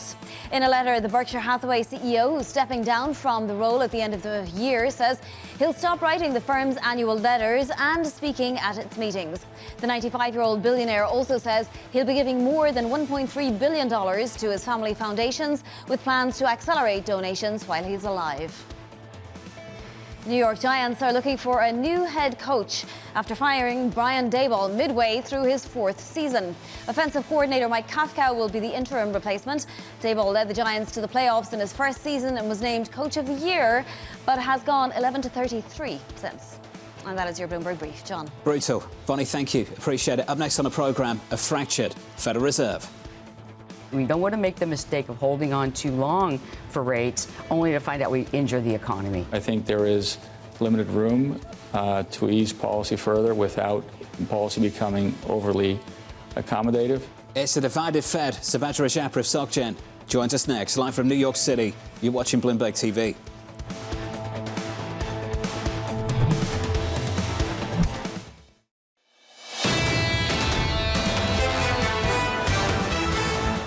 Equity markets pulling back by 0.2% on the S&P 500, on the Nasdaq 100 down by 0.5. Under surveillance this morning, a fractured Federal Reserve. I'm looking at both inflation and productivity. And if you look at inflation, you're seeing that it's been pretty contained so far. We don't want to make the mistake of holding on too long for rates, only to find out we injure the economy. It's very important that we tread with caution here. I think there is limited room to ease policy further without policy becoming overly accommodative. It's the latest this morning. Traders pricing in a quarter-point rate cut next month as Fed officials walk a dual-mandate tightrope. Subadra Rajappa of SocGen writing a December cut is likely and should get fully priced in. The uncertainty around inflation argues for fewer cuts by the end of 2026. Subadra joins us now for more. Subadra, let's move with the first move first before we get to the longer-term story. The move in December. Why do you believe the President dailies beat the President Muslims?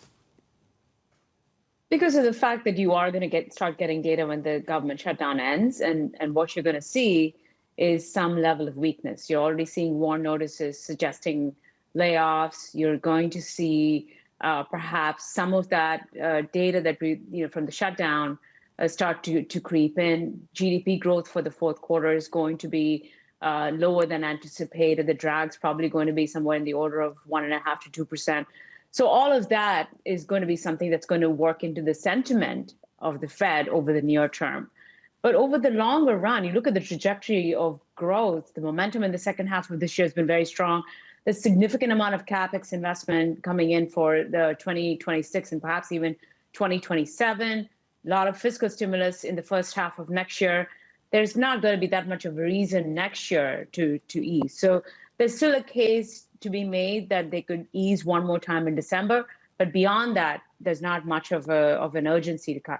Subadra, this is interesting, especially after Peter Tchir was on and he was talking about how he sees upside pressure on 10-year bond yields. You see the same. Can you explain just what the path of that is and why we haven't seen it so far? So we did see a significant move lower in yields, partly, I would say, because of the shutdown and the fact that investors were moving into safety. You saw a bid for gold.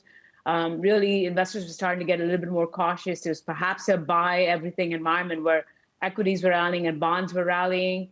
But I think once we get past this and we start getting the data, I wouldn't be surprised if we start seeing yields start to rise towards that 4.5% level. In our weekly last week, we said that the risk to yields are two-sided. It's not anymore a one-way move in yields towards that 4% in 10s and 3.5% in 2s. You're going to start seeing yields start to reprice and reflect the fundamentals in the economy. And to us, the fundamentals are still relatively strong. that would argue for modestly higher yields. So let's talk about some of the data that we're expecting to get. The first being the September jobs report, and then after that, it'll sort of trickle out with a series of retail sales and other types of indicators that we have been lacking over the past month and a half. Which do you think has the ability to really move the needle on yields? So for me, I think the outlook on inflation or the inflation read is going to be the most important, because if there's one data point that we haven't, say, gotten the kind of clarity that you would, to me, it feels like it's on the inflation side. On the labor market side, you do get state initial jobless claims, and as well as the Fed surveys that show, both the Beige Book as well as other surveys that show that the job market is okay. Yes, you're seeing some increase in layoffs. Warn notices are going up, but that might be more temporary as opposed to something that's more permanent. On the inflation side, we just don't have a good read, and we really need the BLS to start producing the CPI data. So that's kind of what I'd be looking towards. Subadra, looking forward, what I'm hearing from the White House is that they're looking to juice demand. The president's very focused on helping the affordability issues that maybe haunted the Republicans in recent elections. We could debate that another time. But ultimately, he's bringing up repeatedly the prospect of handing out $2,000 checks. Should we take them seriously? As a bond investor, is that something you should take seriously? Yeah, if they're going to go down that path, we should definitely take it seriously, because that's going to increase deficits quite substantially. And if you look at, say, the revenues that you're getting from tariffs, it's not nearly enough to offset the increase in deficits coming from those $2,000 checks. So, again, you also have a little bit of uncertainty on the courts on what they're going to rule on tariffs. So you don't have the revenue side to offset those $2,000 checks on the deficit side. So to me, that would be a clear signal towards higher yields in this environment. What do you think, Subadra, the yield curve is going to look like, with the prospect of maybe juicing demand a little bit, perhaps a re-acceleration in early next year, which is what President Muslim's expecting? On top of that, a more dovish Fed chair taking over from Chair Powell. What does the back half of next year look like in your mind? So that's a very, very good question, John, because to me, what that suggests is that we've seen kind of this flattening of the yield curve. We could very easily see the yield curve start to steepen out, one, because of rising deficits, but also because of higher inflation expectations, because the Fed is cutting into strength.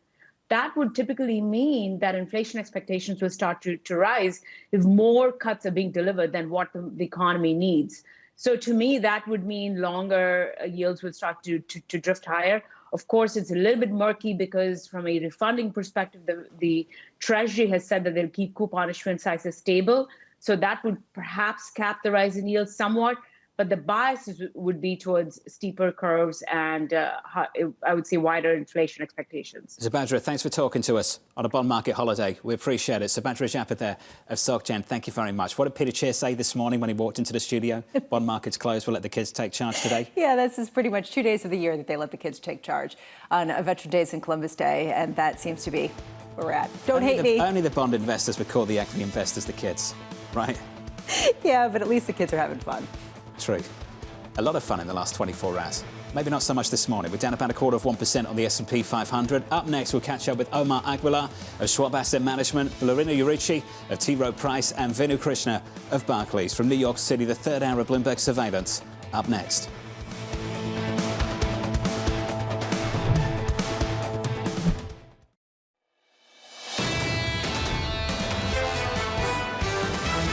Earnings are strong. The downside seems pretty limited. These earnings better grow into some of these valuations. It looks like we've got a problem with hitting valuation ceilings everywhere we look. This market has gotten very speculative. That could cause some volatility in the near term. This is Bloomberg Surveillance with Jonathan Ferro, Lisa Abramowicz, and Annmarie Hordern. Live from New York City this morning. Good morning, good morning. For our audience worldwide, the third hour of Bloomberg Surveillance starts right now, and your scores look like this. Equity futures on the S&P pulling back from yesterday's biggest gain since May on the Nasdaq 100. We're down this morning by 0.5%. On the S&P 500, we are down by 0.2. The bond market is closed for the Veterans Day holiday. What is open is a stock market waiting for all of this to happen.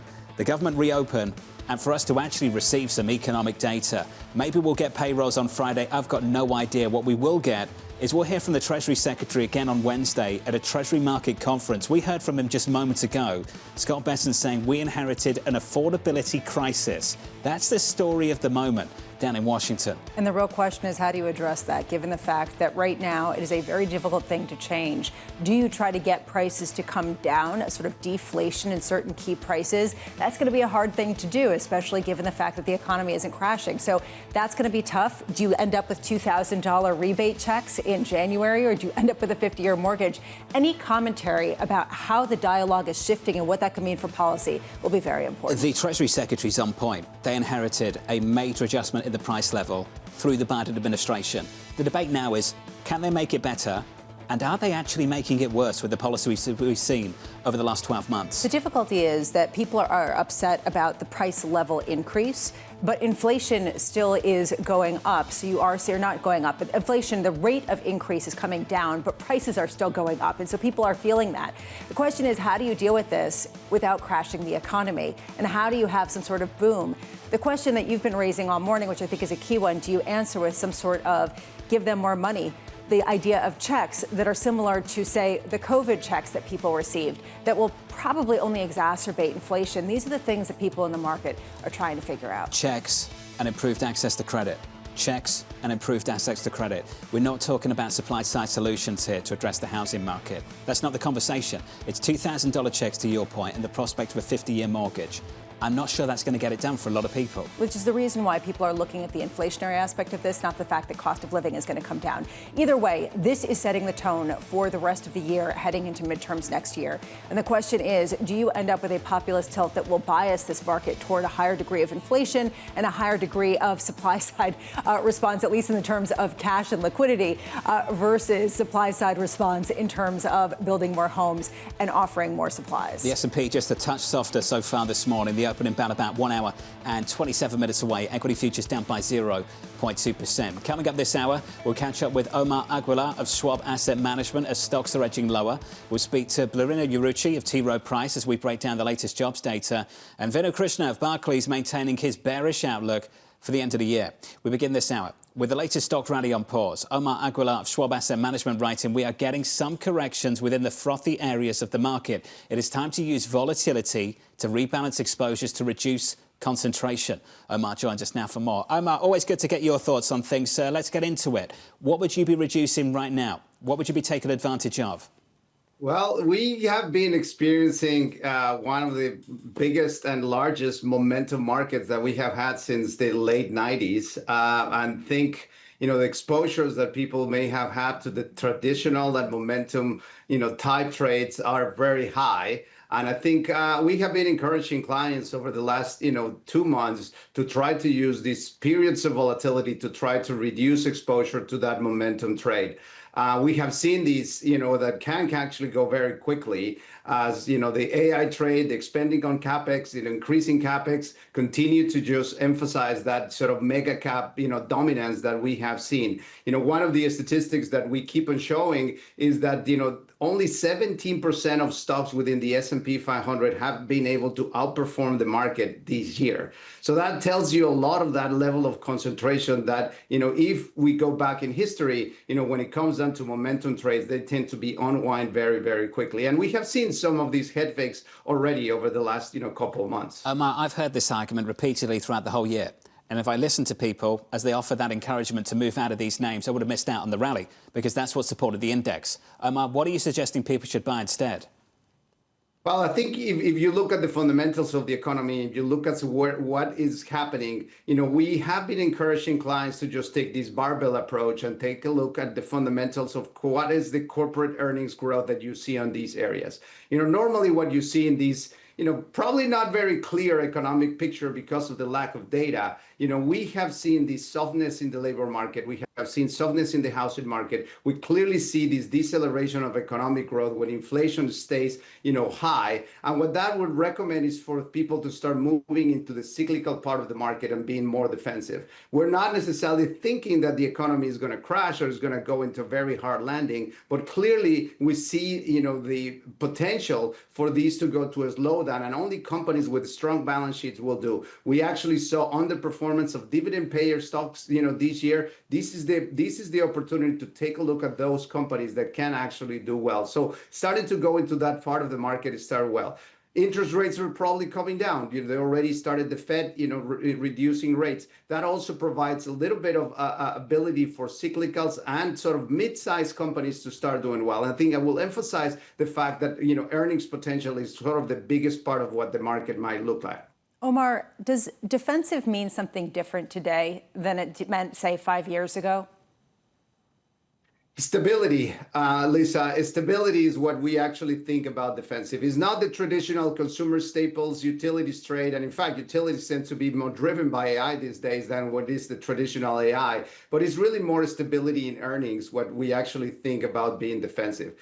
Higher quality names in terms of profitability and profit margins, so stability is a big part of it. You think about it. Companies that did very well through all this period of uncertainty around tariffs and around, labor market cost increasing, et cetera, were those companies that had very good, profit margins. So they are the ones that are able to still not necessarily pass through the increased prices to their consumers.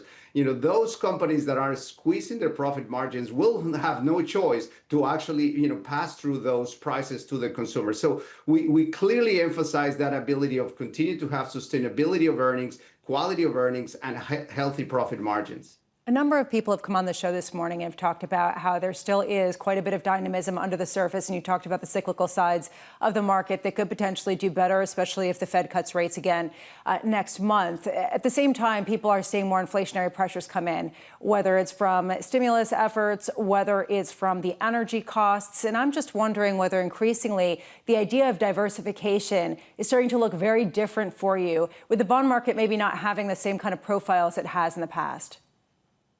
Well, diversification is clearly the name of the game, and that has not going to change. I think the main concern that we continue to have is the fact that, yes, as we see in the bond market, a steeper yield curve, when we see inflation expectations continue to rise, and that is a big component of what I think, we may see. We're starting to see a little bit of movement on the credit market. Clearly, this is the time where, diversification and maintain the levels of quality in the bond selection is actually a key part of it. I don't necessarily think that duration is sort of at play in the bond market at the moment, but I guess the expectations have been set. But I think the shape of the yield curve and the movements that you have as you see, sticky inflations, and you see a continuation of that expectations that we're going to have a more steeper yield curve is sort of a big part of what we are encouraging clients to look at. On the equity side, again, earnings, potential and diversification suggest reducing the concentration. And I cannot emphasize that even more because, the level of concentration that there is in terms of the majority of portfolios, it is, pretty high. And I think diversifying away from it, even if it means that having to buy some of the companies that have been underperforming this year, is actually a healthy thing to do for investors. Can I just follow up? Because we get this argument so many times on this program, we can't just buy something else for the sake of buying something else for the sake of reducing concentration risk. Concentration has been a theme because that's where the earnings power has been. And Omar, I'm trying to understand why you want to go somewhere else. What is it about being somewhere else if it's just for the sake of being somewhere else? Well, I think the fundamentals or the corporations, tend to basically look at, where the market and the price tends to be driven is about that earnings potential and the free cash flow generation. And yes, you're right. The companies that have done very well so far, tend to be driven a lot by that sort of earnings potential and free cash flow generation. And in many cases that have provided a good performance.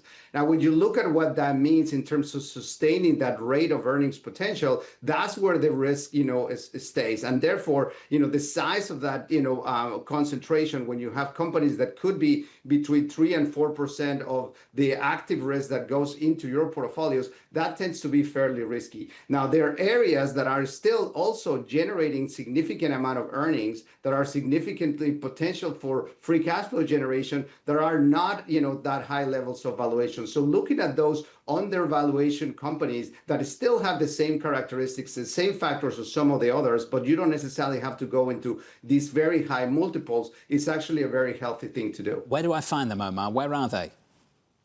Well, they are, significant in areas in infrastructure. There are significant areas, within even technology. If you actually look just at technology, excluding, the Max 7, there are components within, technology that are still pretty good, that their capex expenditure is still to increase. Their ROEs and the ROAs continue to just be very healthy. There are still, this is the time where stock selection matters, and looking at factors that drive performance, matter. You actually see areas within, the cyclical markets, whether it's in materials, whether it's in energy, in those, areas, there's very, very good opportunities that you can have. Again, we have been talking about it, I've been talking into your program about, going into small cap. We still think that it's early to go into small cap. There still need to be some structural pieces that could benefit those small cap companies. You don't necessarily have to go all the way and try to overweight small cap, but then looking at those, that tend to be, multiples that are decent with earnings potential and free cash flow generation is the way to go. Omar, good to see you, as always. Thank you, sir. Appreciate your framing. Omar Aguilar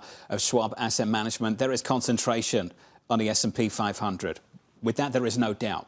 Is it a risk?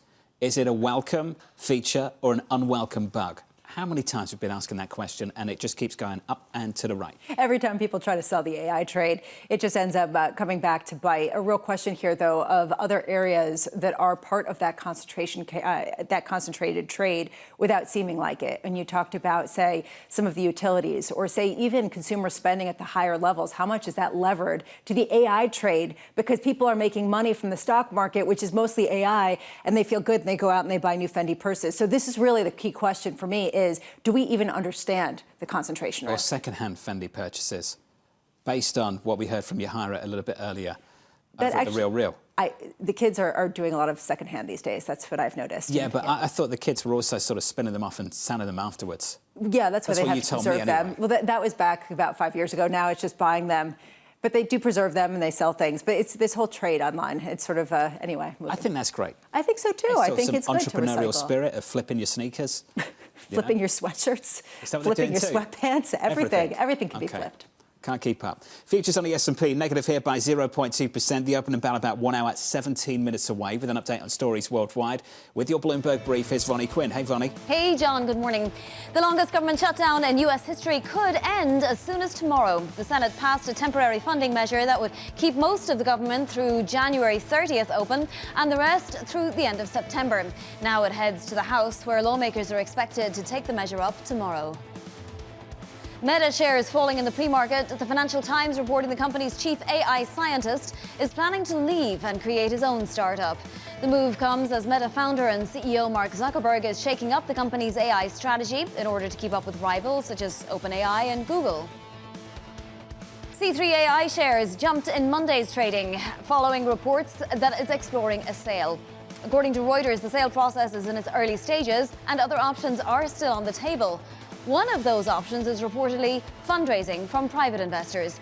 Shares of C3AI are now giving up some of Monday's gains in the pre-market. And that is your Bloomberg brief. John. Hey, Vonnie, thank you. More from Vonnie in about 30 minutes' time. Up next, we'll get you some morning calls. Plus, we'll break down the new weekly ADP numbers. That's just around the corner. Live from New York City this morning. Good morning.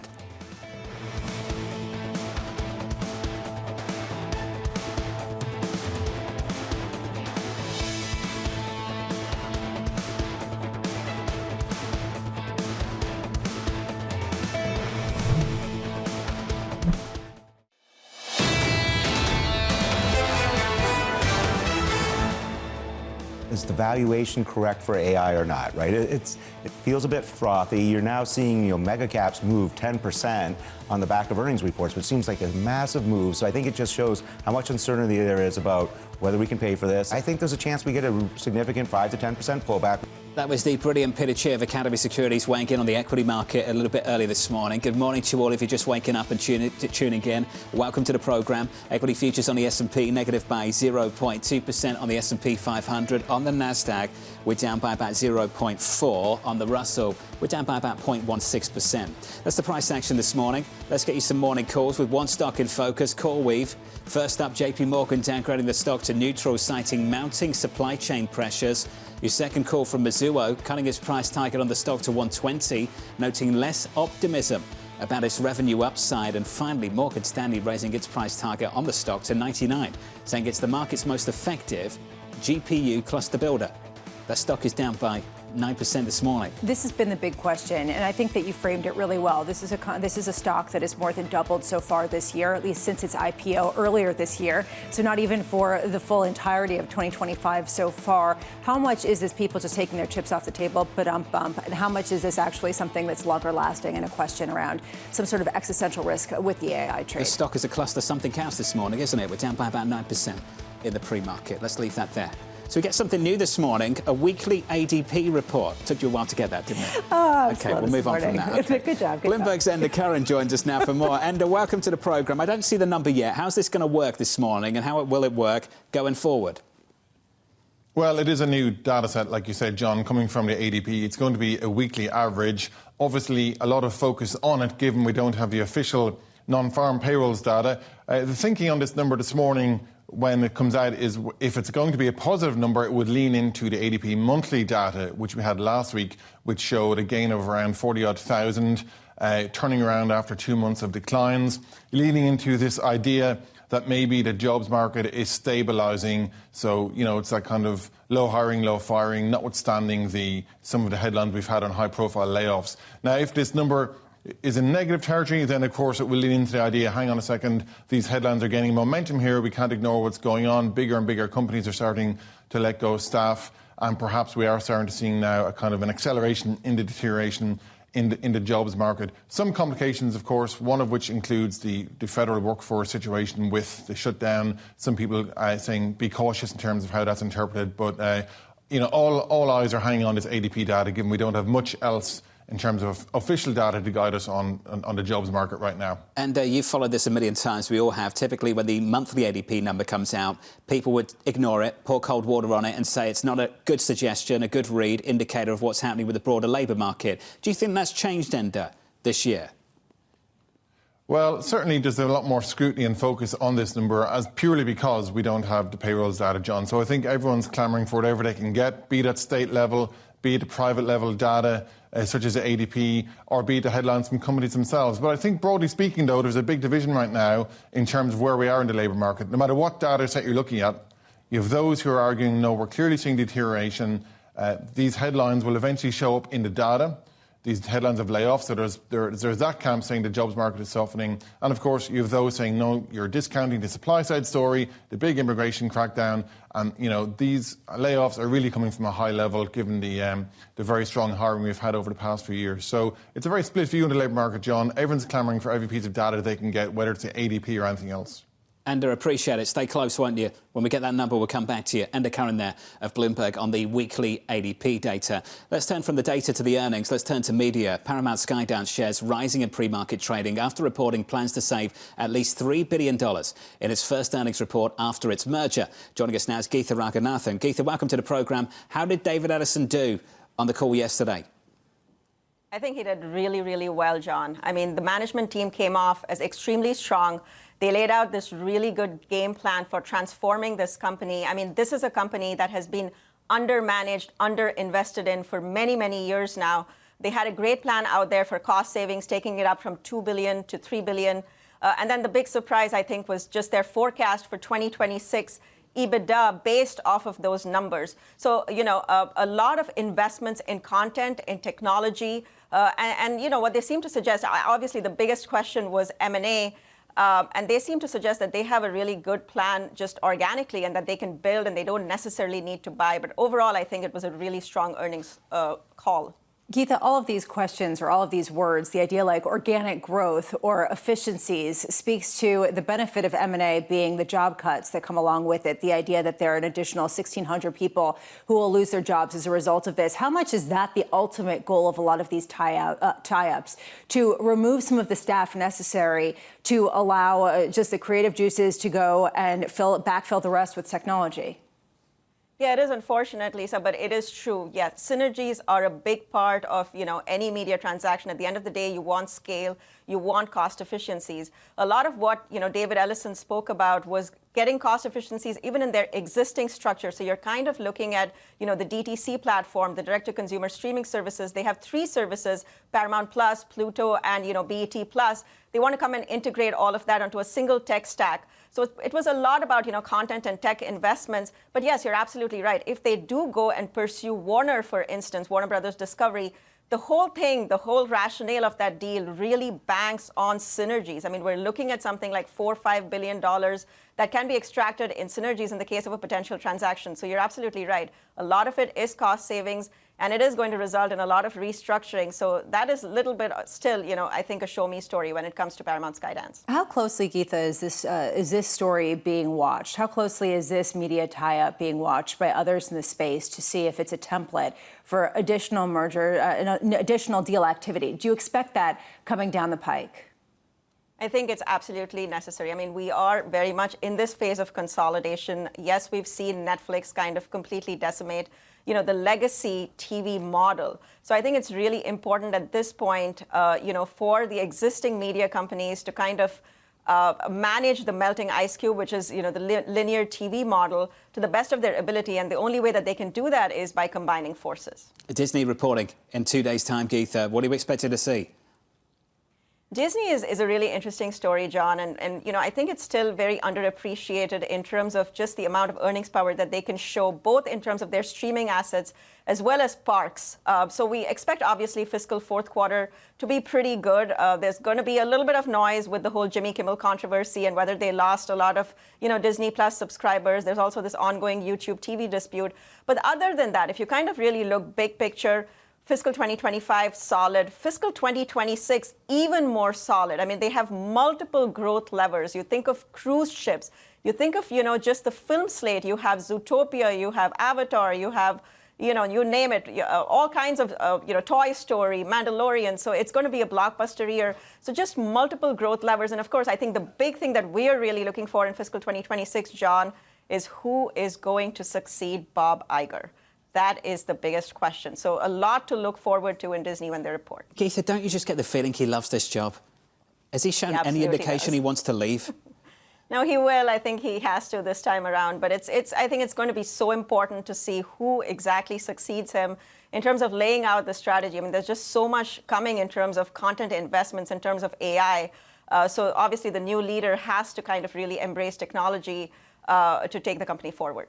Geetha, appreciate the update. Thank you. Geetha Raghunathan there of Bloomberg Intelligence. We'll have more from Geetha throughout the week. 2 days' time before the market on Thursday, we should get those results from the Walt Disney Company. Coming up in just a moment, we'll regroup. We'll catch up with Blerina of T. Rowe Price as we break down the path ahead for the Federal Reserve and get you some data from ADP. Plus, Yahira has your morning movers. Nvidia sliding after Softbank sells its entire stake in the tech giant. That name is down by 1.9%.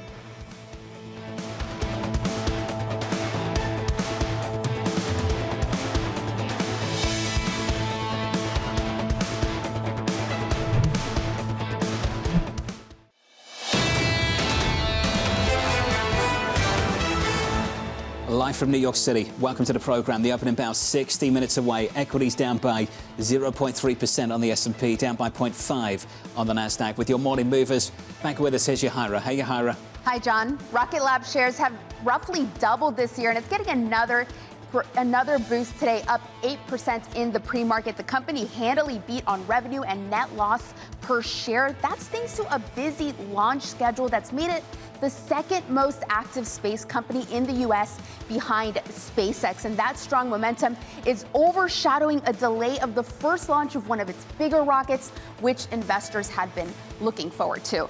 Meanwhile, we are seeing shares of Paramount Skydance also in the green, up nearly 5% after the studio boosted its cost-cutting plans from $2 to $3 billion and announced a fresh wave of job cuts. All of this, as Geetha says, as it tries to invest more in its content. Also, we did hear from CEO David Ellison about M&A amid all the reports that Paramount is aggressively pursuing Warner Brothers Discovery. And while he did not mention them by name, he did say that Paramount has the balance sheet to pursue deals. And we end on Nvidia. Had such a strong session yesterday, its best since April, but shares are now down nearly 2% after SoftBank sold its entire stake for nearly $6 billion, with founder Masayoshi Son hoping to use that cash to fund some of their other AI projects here in the U.S., including Stargate. And while they insist This has nothing to do with Nvidia itself. We are seeing some skepticism in the market. John? Yahara, appreciate the update. Thanks for this morning. Thanks very much. Of course, the Treasury market is closed today because of Veterans Day, but you are seeing some moves develop in the last 5 or 10 minutes.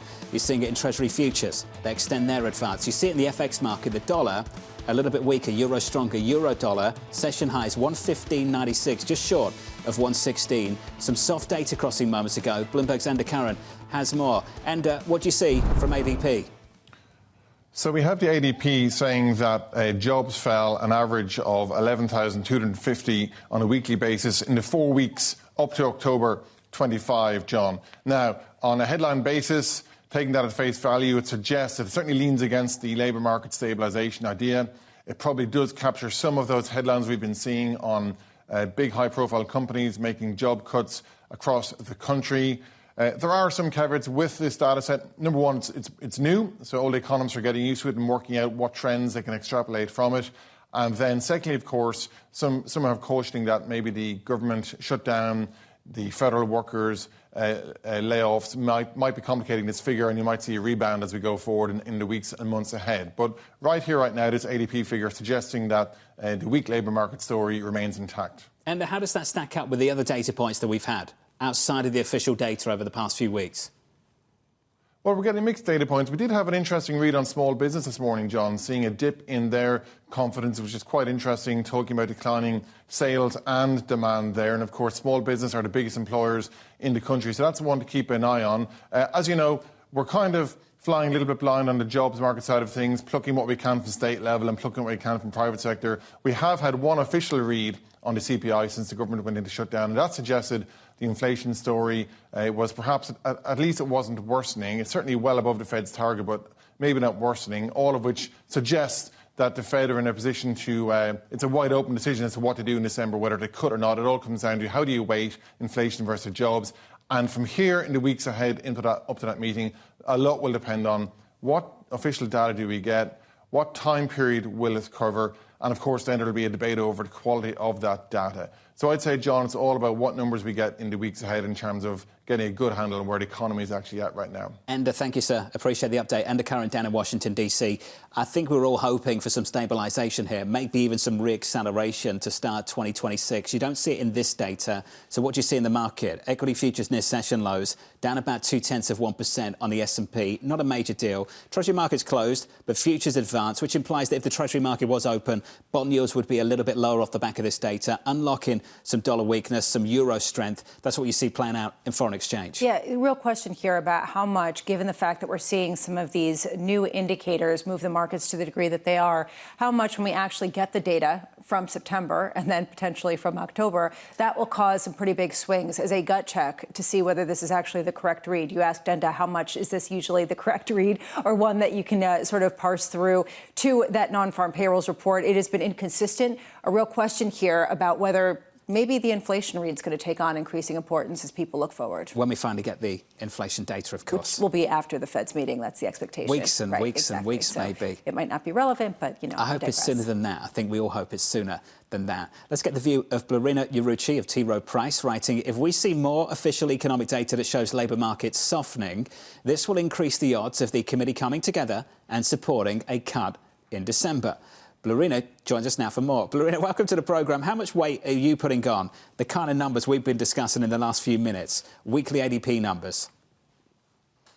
Good morning. And I think right now we just have to go ahead and interpret this data because this is all that we have. Now, a word of warning that the weekly ADP data is noisier, is not as reliable as the monthly data or the payroll data that we are usually getting from the BLS. But with what we have in hand, we knew that ADP had shown some early signs of stabilization for employment in October. And today, both the small business survey and the weekly ADP data go against this view that the labor market has stabilized. Because when you look at the details of the NFIB business confidence, you also see there that demand for core labor has also been tracking lower in this survey. So it's not very encouraging for my view that in Q4 we stabilize and in Q1 of next year we bounce back for the US economy. So tracking this closely, but also keeping in mind that the October data is going to be very noisy and it's going to be affected by the government shutdown. So I think that's another point that we need to highlight to investors. What gives you the belief that we bounce back next year? What supports it? Where's it come from? We're seeing a bottoming out in some of the confidence surveys and diffusion indices that I track.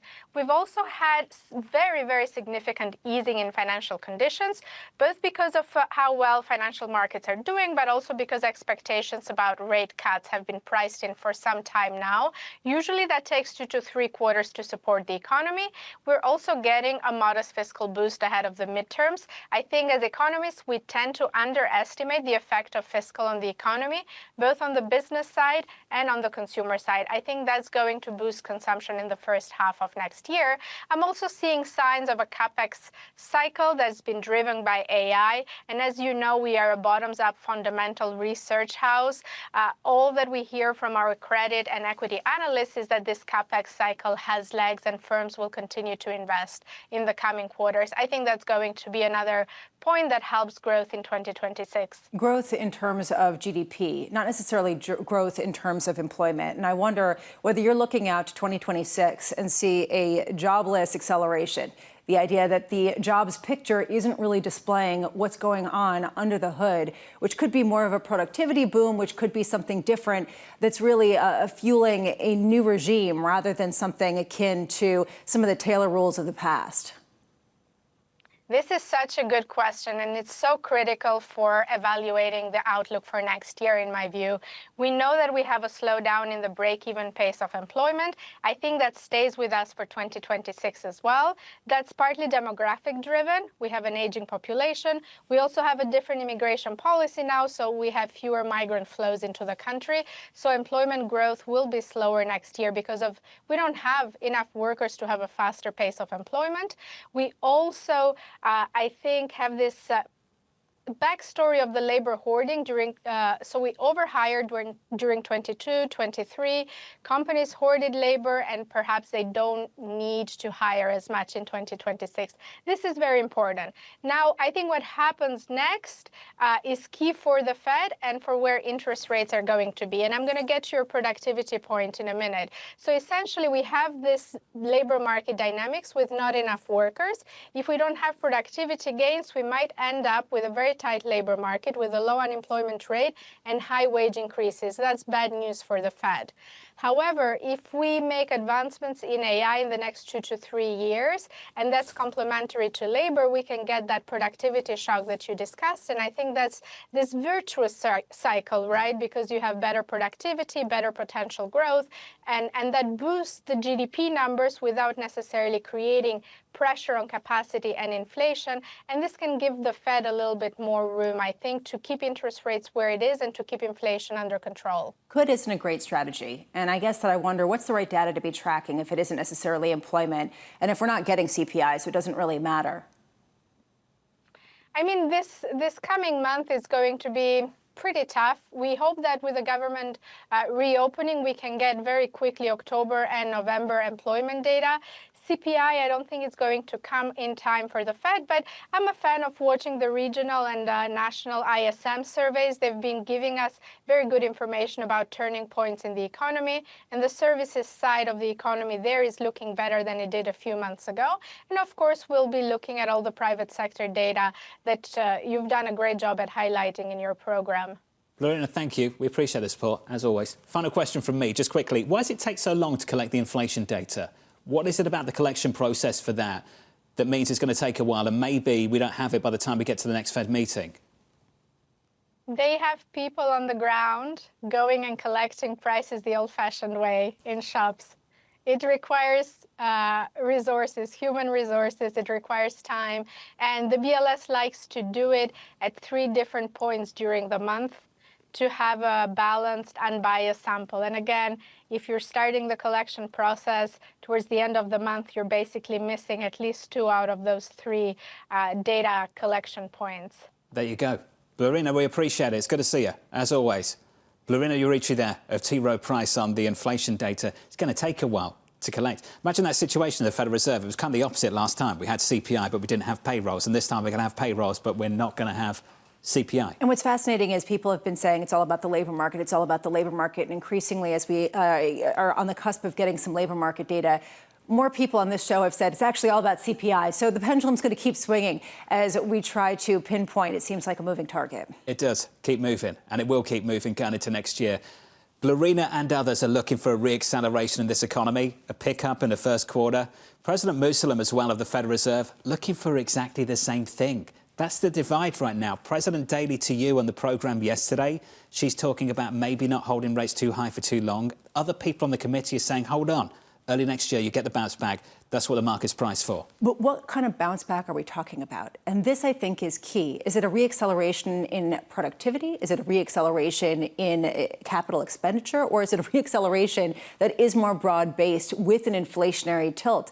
We don't have a sense of that. And I don't really have an understanding of exactly what data you can look at to try to determine that, because a lot of this you only know in retrospect. So really, the data that you need is a crystal ball. Weekly ADP, that's guiding the moment. That's guiding the story. That's the crystal ball. Weekly ADP is the crystal ball. It's all we've got this morning, at least. We're down by 0.25% on the S&P 500 with an update on stories worldwide.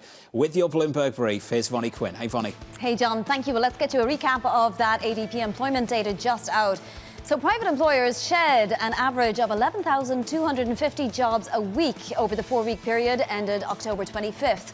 The figures suggest that the labour market has struggled to consistently produce jobs as we get later into the year. ADP had previously reported that 42,000 jobs were added in October. Switzerland is close to securing a 15% tariff on its exports to the US. Sources telling us here at Bloomberg that a deal could be finalised within the next 2 weeks. A tariff deal would be a relief for Switzerland, apparently, after Washington hit it with 39% levies in August. Apple is delaying the release of next year's version of the iPhone Air. According to the information, the delay comes after its first model sold below expectations. Although the length of the delay remains uncertain, the product won't be released in the fall of 2026 as previously planned. And that is your Bloomberg brief. John. Vonnie, thank you. Thanks for this morning. Up next on the programme, we'll set you up for the day ahead. Plus, we'll catch up with Venu Krishna of Barclays, maintaining his bearish outlook for the end of the year.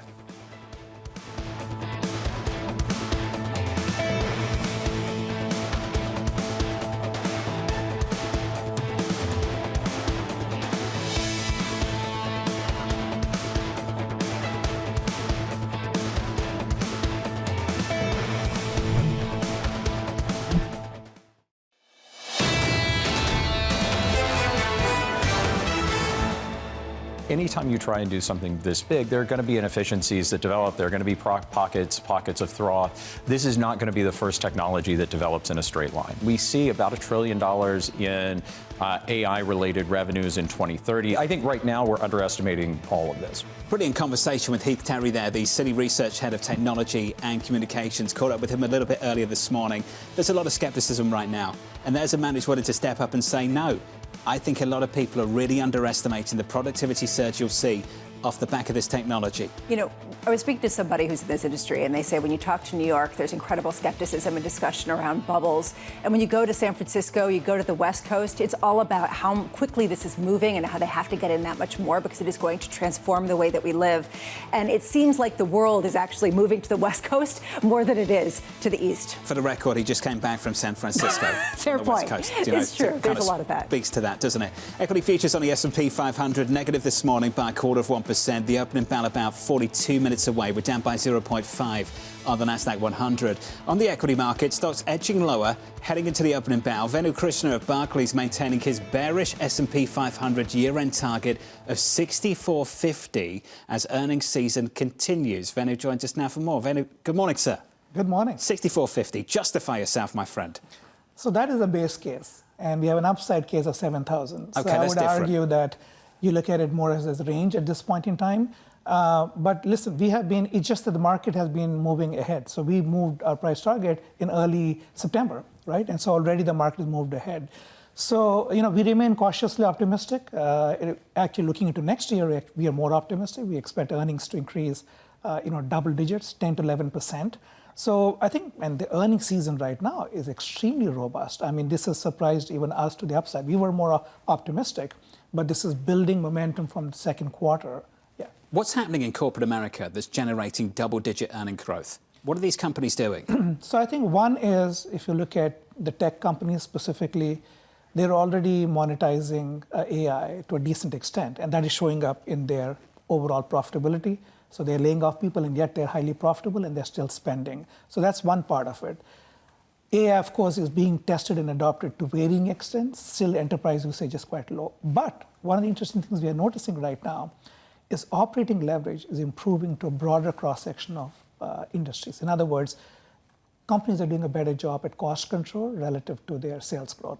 Now, that has been our fundamental concern, outside of tech especially, that there's been a problem, pressure on margins. So it doesn't mean it's good across the board. Some sectors are still having a tough time, for example, staples, discretionary. But overall, we have seen an improvement in cost control relative to sales growth. So more positive operating leverage in the system. It sounds like you're kind of leading into the bull case. At what point do you just reject the base case and go with the bull case heading into year end? Good question. So if you wait for 2 weeks, you'll know the answer. So in other words, it might become the base case in 2 weeks. Okay. So, I mean, the point is, we normally come up with our outlooks, sometime toward the second half of November, where we, update our numbers for this year, next year. So directionally, it's very evident that the U.S. is turning out to be strong. So especially when you compare U.S. to the rest of the world, which means Europe and APAC, the revisions are running better, the profitability is running better, the expectation of margins are better. And that's the reason why we traded a higher multiple than the rest of the world. You've been traveling around a lot. I don't know how you made it back. Congratulations. But there is this sense that the dialogue has completely shifted from earlier this year, where it was sell America, go into Europe for the promise of growth, the actual spending of Germany. That's flipped. What was the environment like? What was the sentiment like? Yeah, I would sense, I just came back from Europe, and so there's a certain layer of frustration over there because my trip earlier, I would say in early March, there's a lot of skepticism about US, about tech, about what multiples you pay for it, about AI more broadly speaking, and underlying that was enthusiasm about the fiscal spending expectation out of Germany, for example.